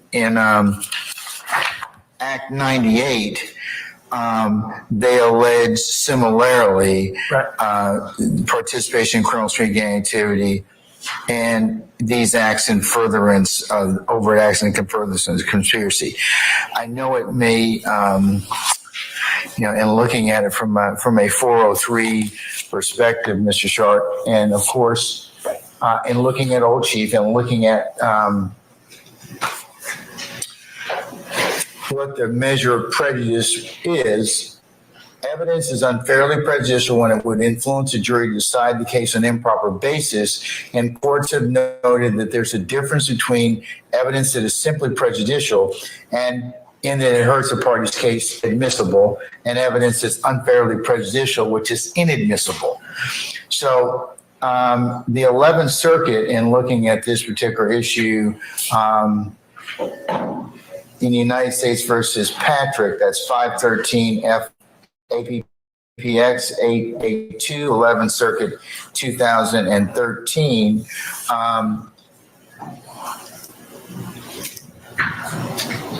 While invoking the exclusionary elements of 403, in addition to cautioning that the rules should be used sparingly, the 11th Circuit Court of Appeals looks at the evidence in light most favorable to its admission, maximizing its probative value and minimizing its undue prejudicial impact. Consistent with this authority, courts have noted that the key term in 403 is not prejudicial, but unduly. So in this particular circumstance, I don't believe that these particular convictions, now there are some things in there that will need to be discussed and paired out before actually being handed to a jury, but I don't believe that this is going to lead to confusion of the issues, mislead the jury, be a waste of time, unduly delay, or needlessly present cumulative evidence. So applying a 403 analysis, I believe these convictions, if in proper form, would be admissible to prove the state's case, or attempt to prove, I should say, because that's a jury's issue, whether or not they proven to a satisfactory extent Acts 55 and 98. Well, Your Honor, just briefly, if I can respond, the proof, it is cumulative, and We're gonna disagree about that, okay? Well, if it's just to prove his convicted felon status. No, they're going to prove whether or not, as listed in the indictment, whether or not they're acts in furtherance of the conspiracy. So a jury's free to believe it's just because they introduce them doesn't believe that they have to view them as proof positive. They haven't, but there's different evidentiary means for them to get. But they get to choose that. But they haven't filed the pretrial motions to, like 404B. They would have to file a 404B. They're not required to do 404B. It's not mimic evidence. Okay. On a burglary from 2011.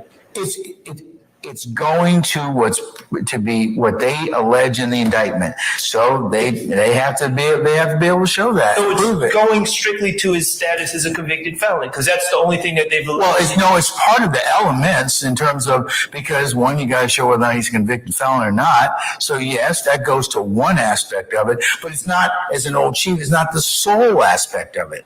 They've got multiple reasons as to why they're seeking that particular evidence. So, and Your Honor, all I'm saying if it was just that, then I would more agree with your particular assessment that the 403 balancing test would tip.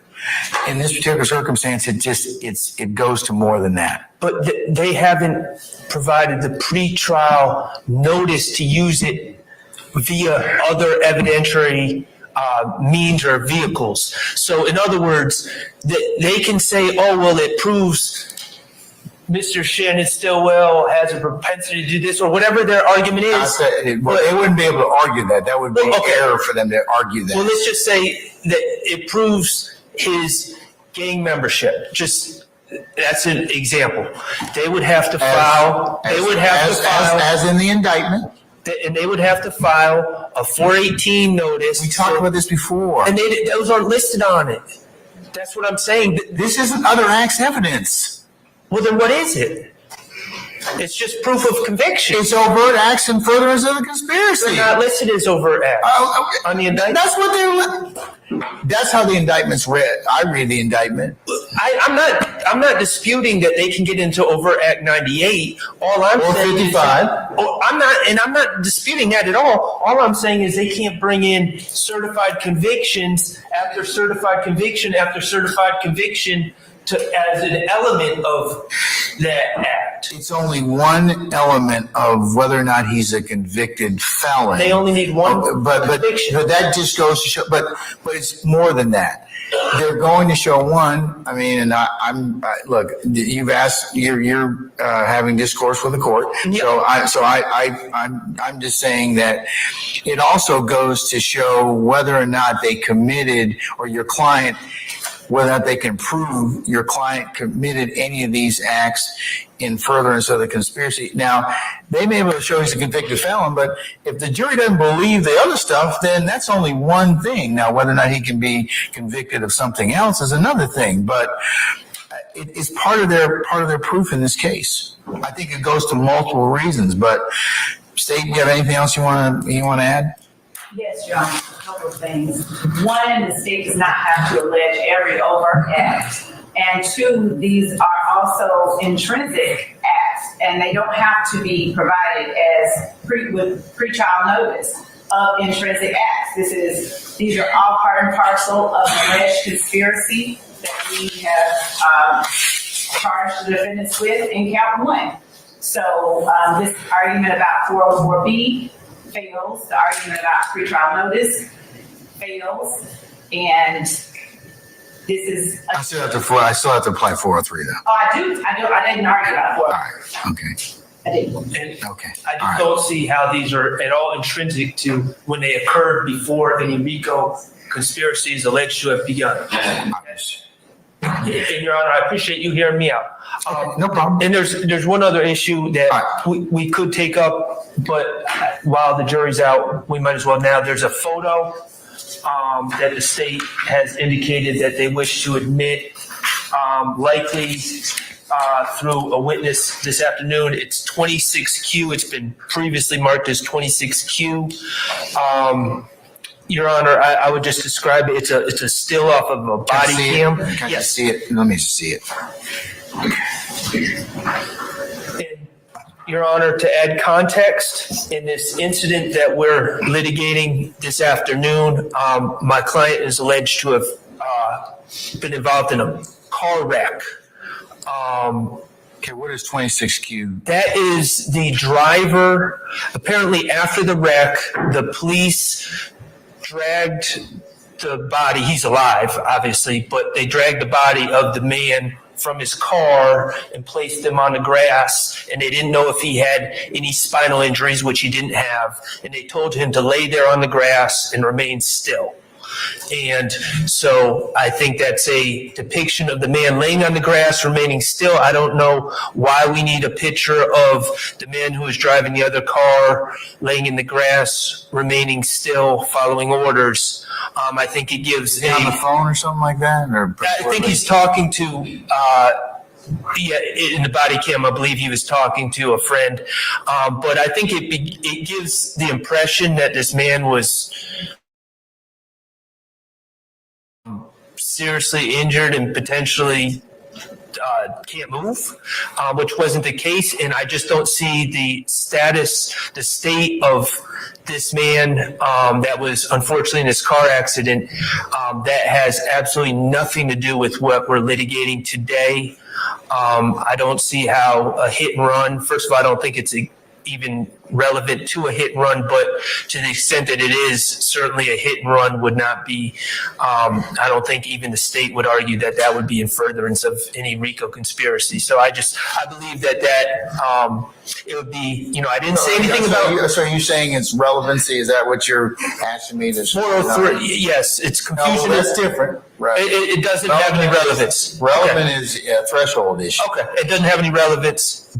Okay, all right.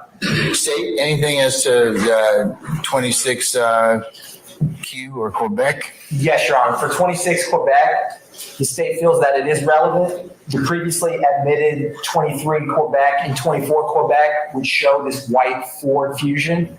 Mr. Montgomery was the operator of that Ford Fusion. The state, that picture is just him laying on the ground, Your Honor, as you can see up there on his back. The state's not trying to get into whether he had some kind of back injury or spinal injury. It's specifically to corroborate what already Officer Cogdell has testified to and what Officer Raymond, who the state tends to introduce that through, that there was two cars and there's a diagram of this intersection that the state tends to introduce, which is 27 Quebec. And so the state just wanted to have the jury to be able to visualize the driver of the other vehicle. All right. Mr. Schardt, unless you have anything else, I'll preliminarily say that I'm going to admit 26Q or Quebec, okay? Thank you, Your Honor. All right. As for states, 30 Quebec, 33 Quebec, 31 Quebec, and 32 Quebec, given the pronouncements of the court, I'm going to admit those. However,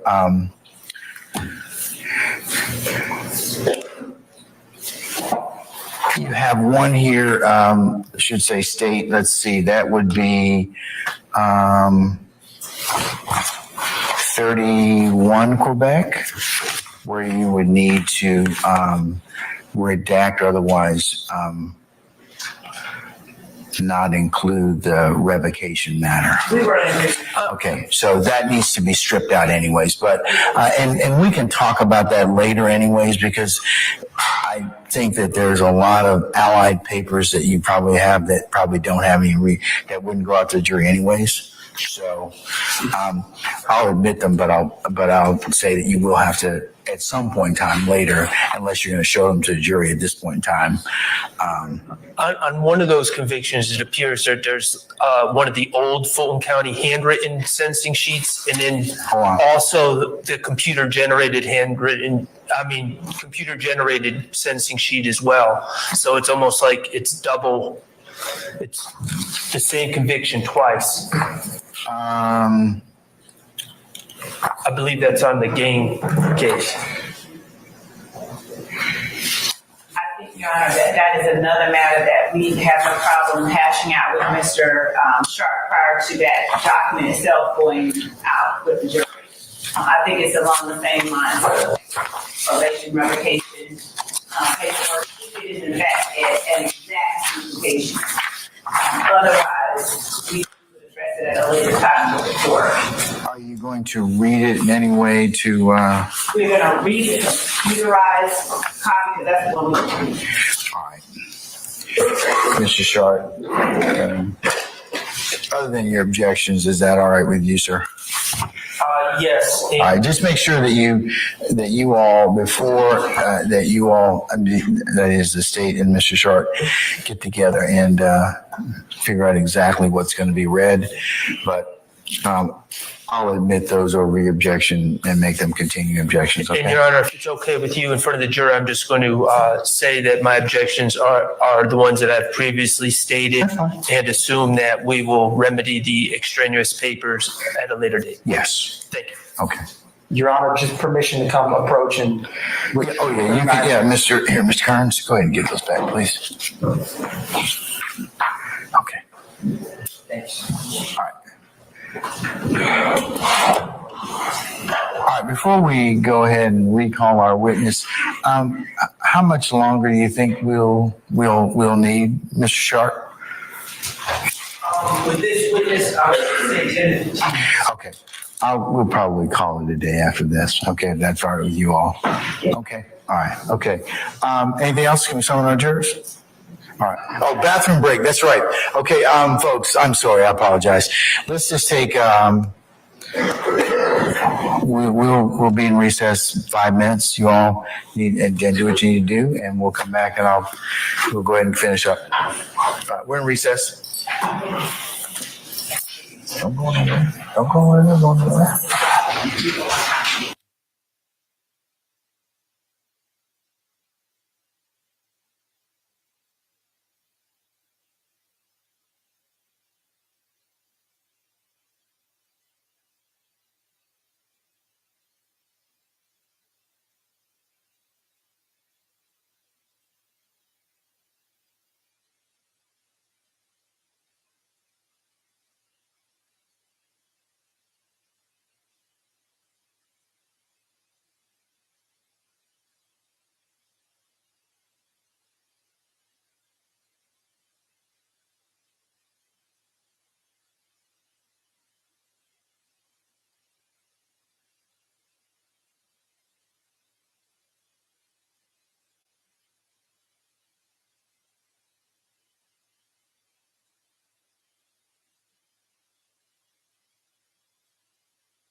on notice. We're gonna probably not get to your witness today.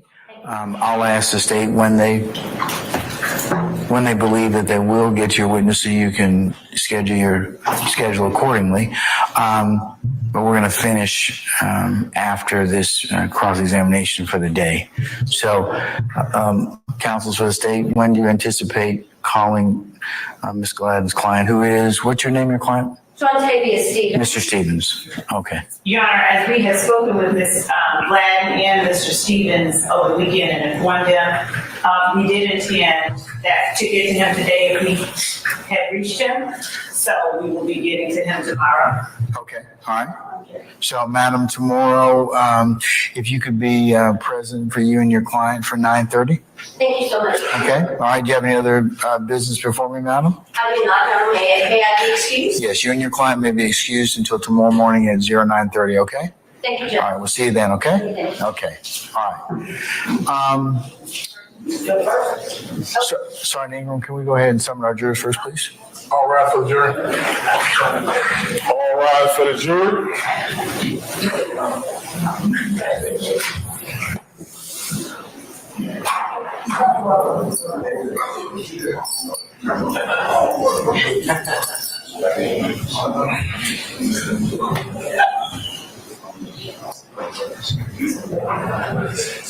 He's like, I haven't had two weeks of this stuff. It's gonna be great. I was like, back in the kids.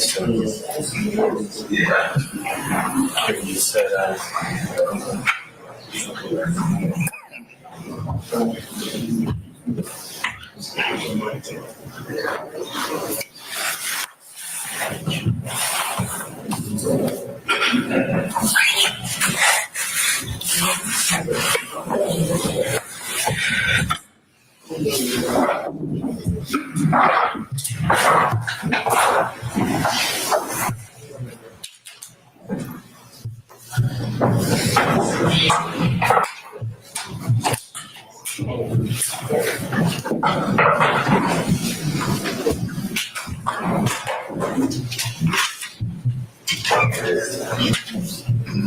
right, ladies and gentlemen, please be seated.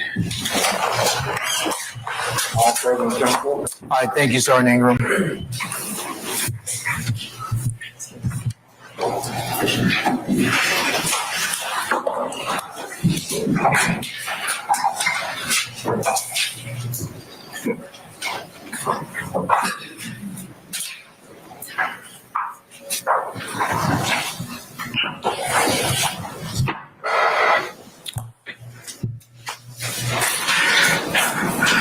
Okay, Mr. Schardt, cross.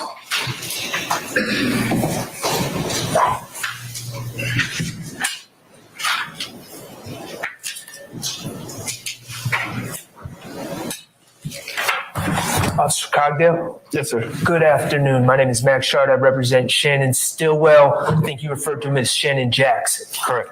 Okay.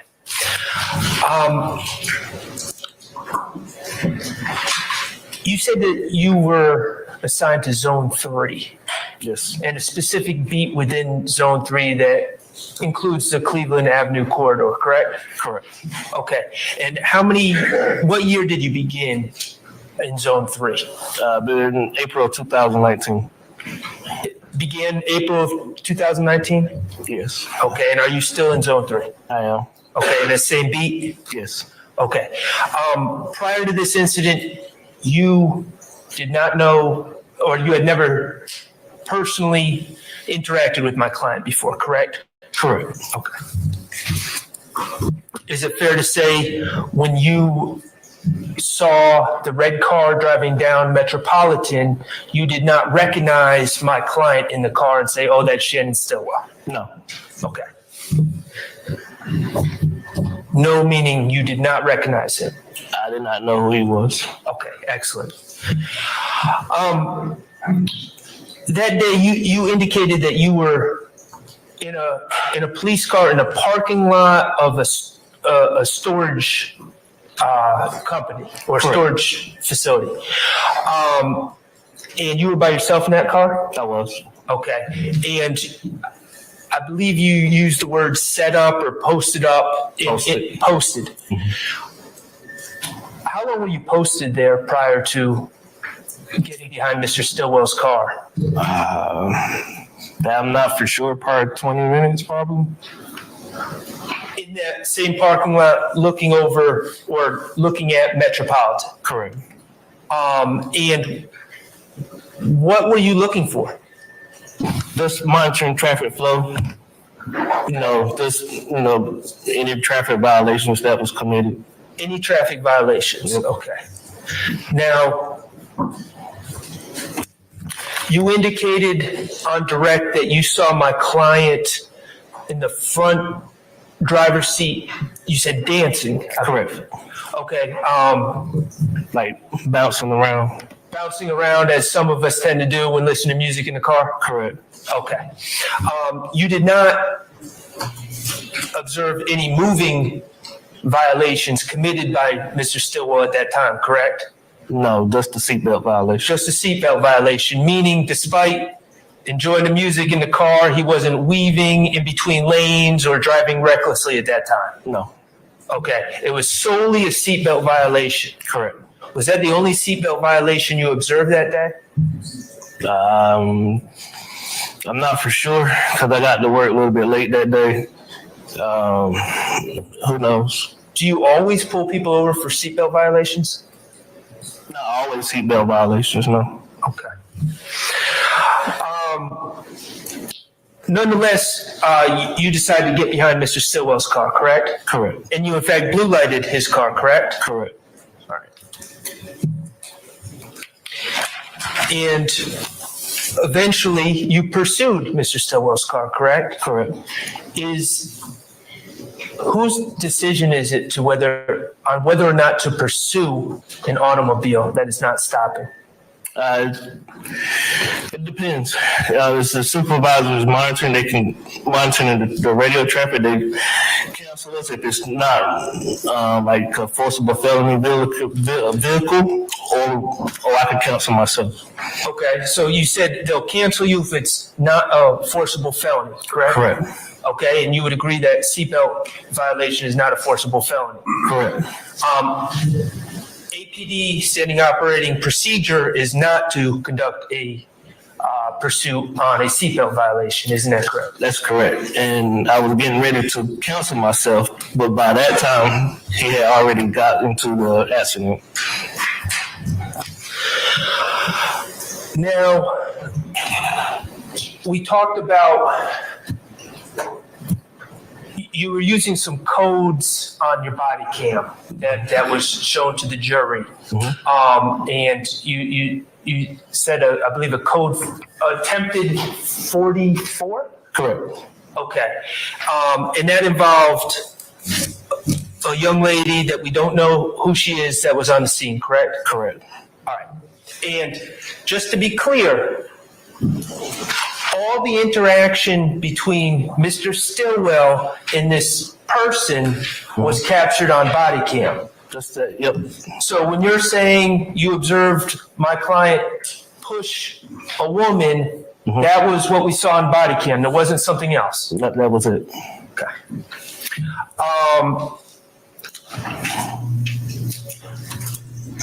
That interaction, did Mr. Stillwell ever pull anyone out of their car? No. Did Mr. Stillwell ever take control of anyone's keys? No. And all this was observed by you as Mr. Stillwell was running from you, correct? Correct. Okay.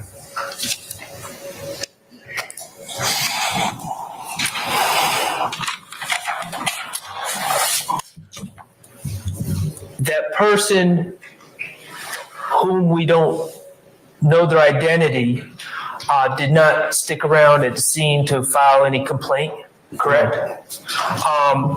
In the days that followed, did that person ever come into a police station and say, hey, I was on Cleveland Avenue on this date and this is what happened to me? Did they make any sort of report at all? Not to my knowledge, no. Okay.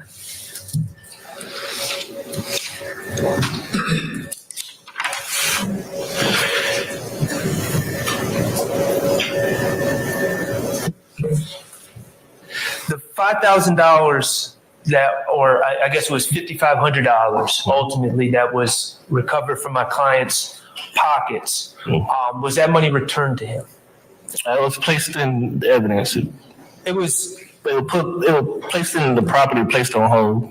It was placed on hold for seizure, correct? Correct. Okay, so that it was not returned to him. As far as I know, no. And it was seized by the government, by you, as an agent of the government. Yes.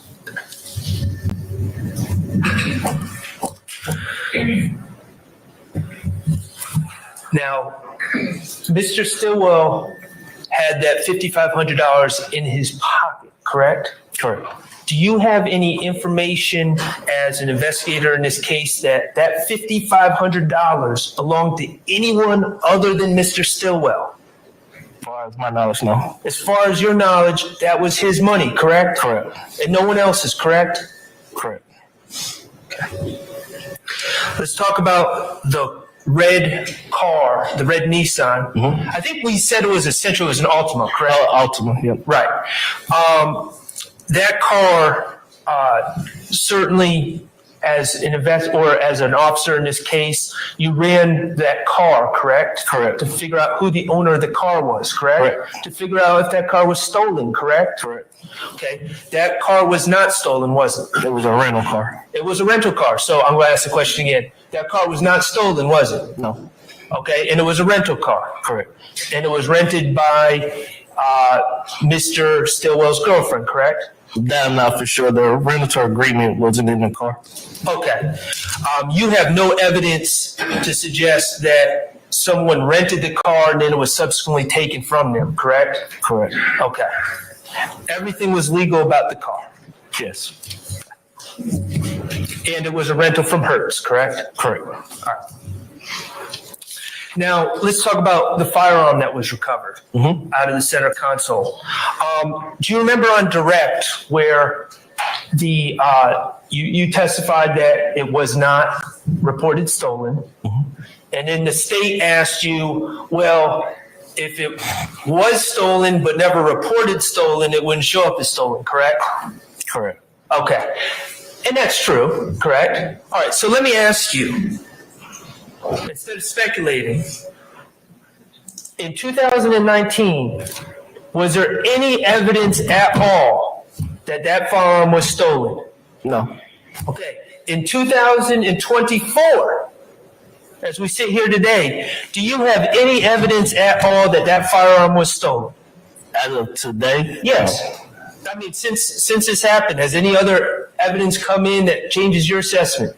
Not my assessment. And once it gets turned in, it gets turned into ATF. Okay, so in 2024 today, you do not have any evidence that that firearm was stolen? No. Okay. Do you have any evidence that that firearm was linked to any other cases? No, not to my knowledge. Okay. And I believe on direct, just to clear something else up, initially you testified that that firearm was a 9mm, it was a 45. It was actually 45, yes. It was a 45, okay. All right, so, and you've had an opportunity to view your body cam? I did. All right, so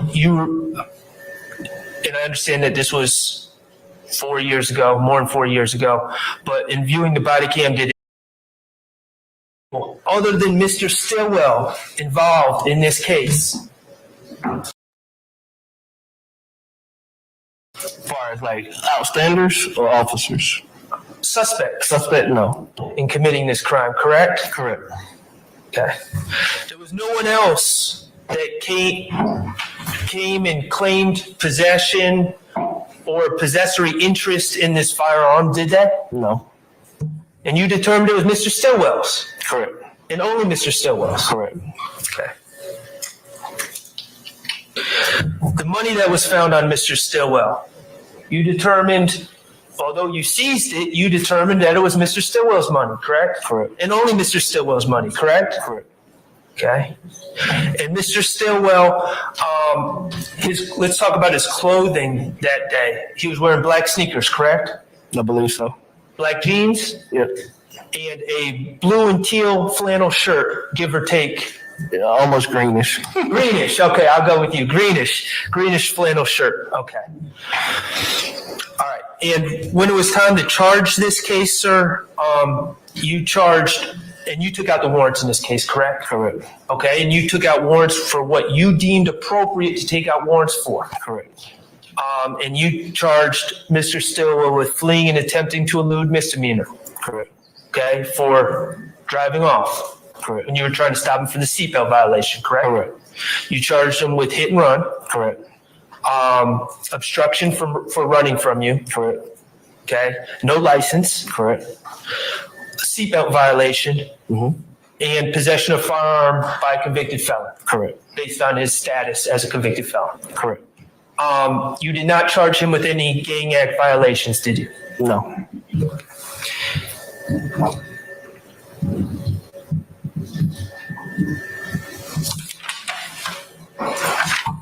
I beg the court's indulgence. Yes, sir.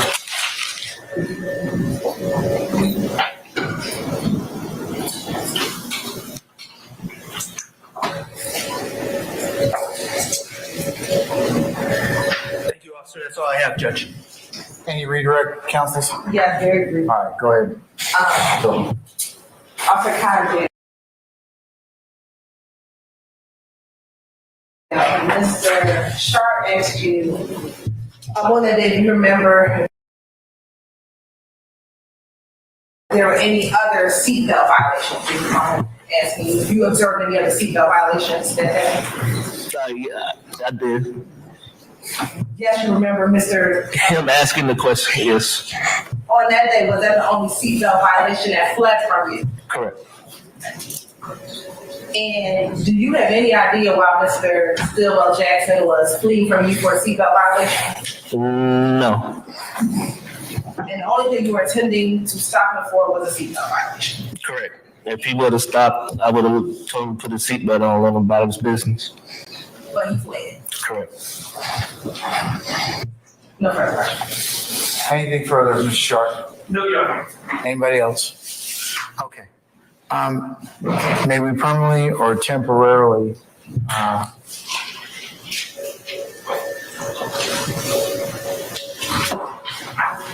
excuse Officer Cogdell? Temporarily. Okay, Officer Cogdell, I'm going to temporarily excuse you as a witness. Please don't discuss your testimony with anybody except the attorneys in this case. The state will be back in touch with you when and if you need to come back, okay? Okay. All right, thank you for your patience, sir.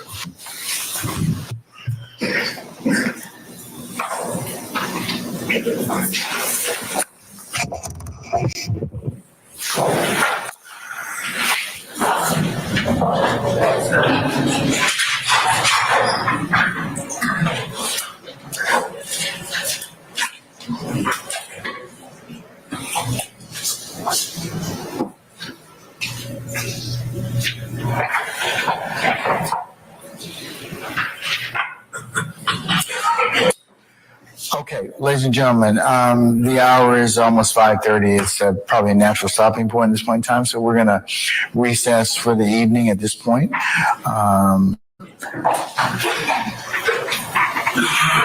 Tomorrow, I'm going to ask that you all be here tomorrow morning for 9:30 for an anticipated 10 o'clock start time. Okay, that's what our, and then we'll work and see where we see where tomorrow leads us. Okay.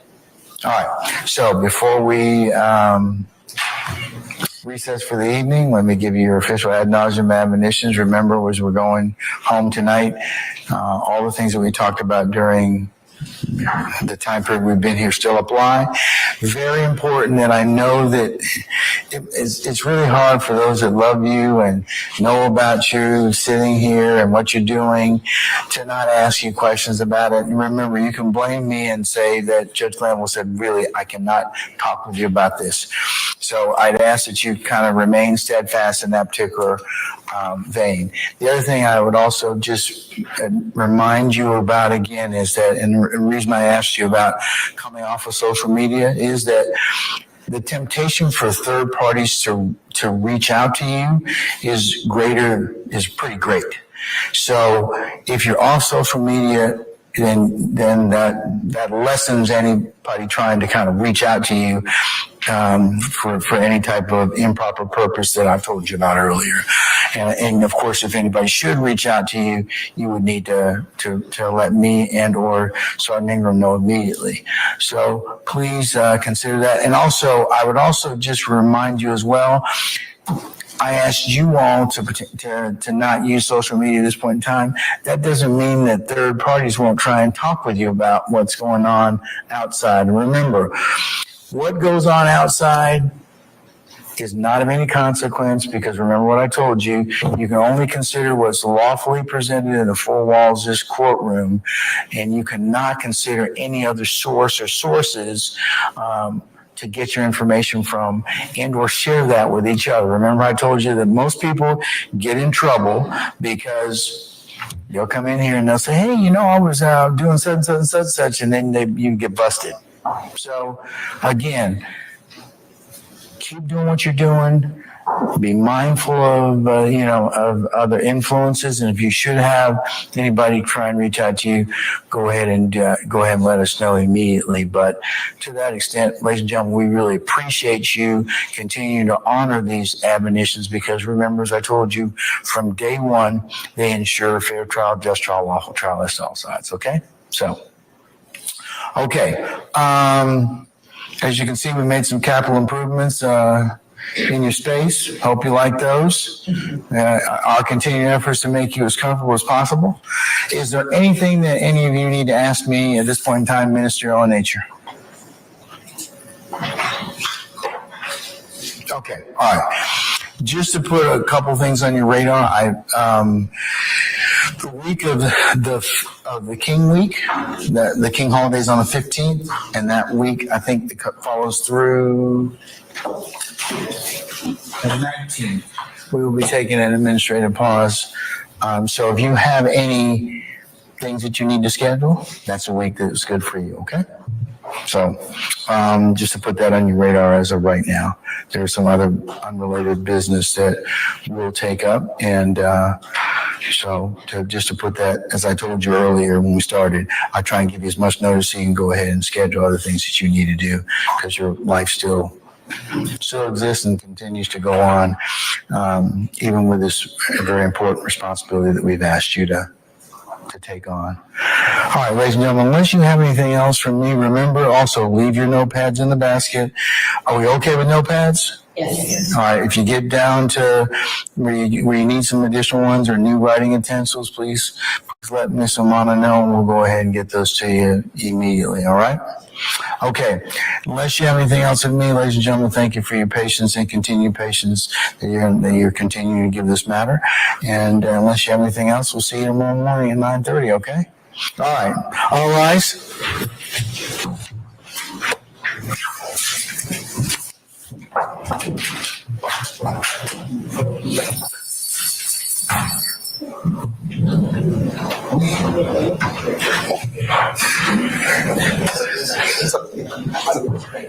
I'm walking toward the door.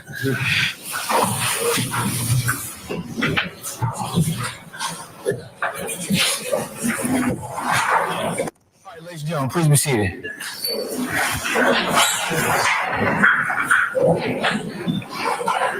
Okay, folks, just to get back in the habit, if you could turn in your listening device so we can charge them. Does anybody else have anything else I need to take up with the court before we recess for the evening? All right, hearing none, we'll see everybody here for 9:30 tomorrow morning, and then we'll start when everybody's accounted for. So we'll be in recess until that time. Thank you. All right. Judge, may I have a quick about it matter? Yes, ma'am.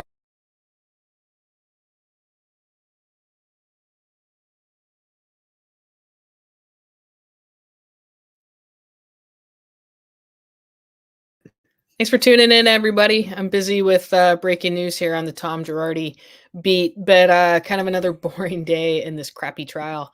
It's somebody who loves trials and loves going to court. It's such a bummer that a lot of the trials that get live streamed are not very good, and so many good trials happen that don't get the attention they deserve because you can't stick a camera in there and And it just, people don't like to actually go to court and do the coverage. But there's a lot of stuff going on in LA this week. But I am going to keep streaming for you guys. I will do the stream tomorrow, and looking forward to being back. Seeing you guys. See you guys later. Check out my Girardi coverage too. I'm doing some stuff on that. So thanks a bunch. See you guys later.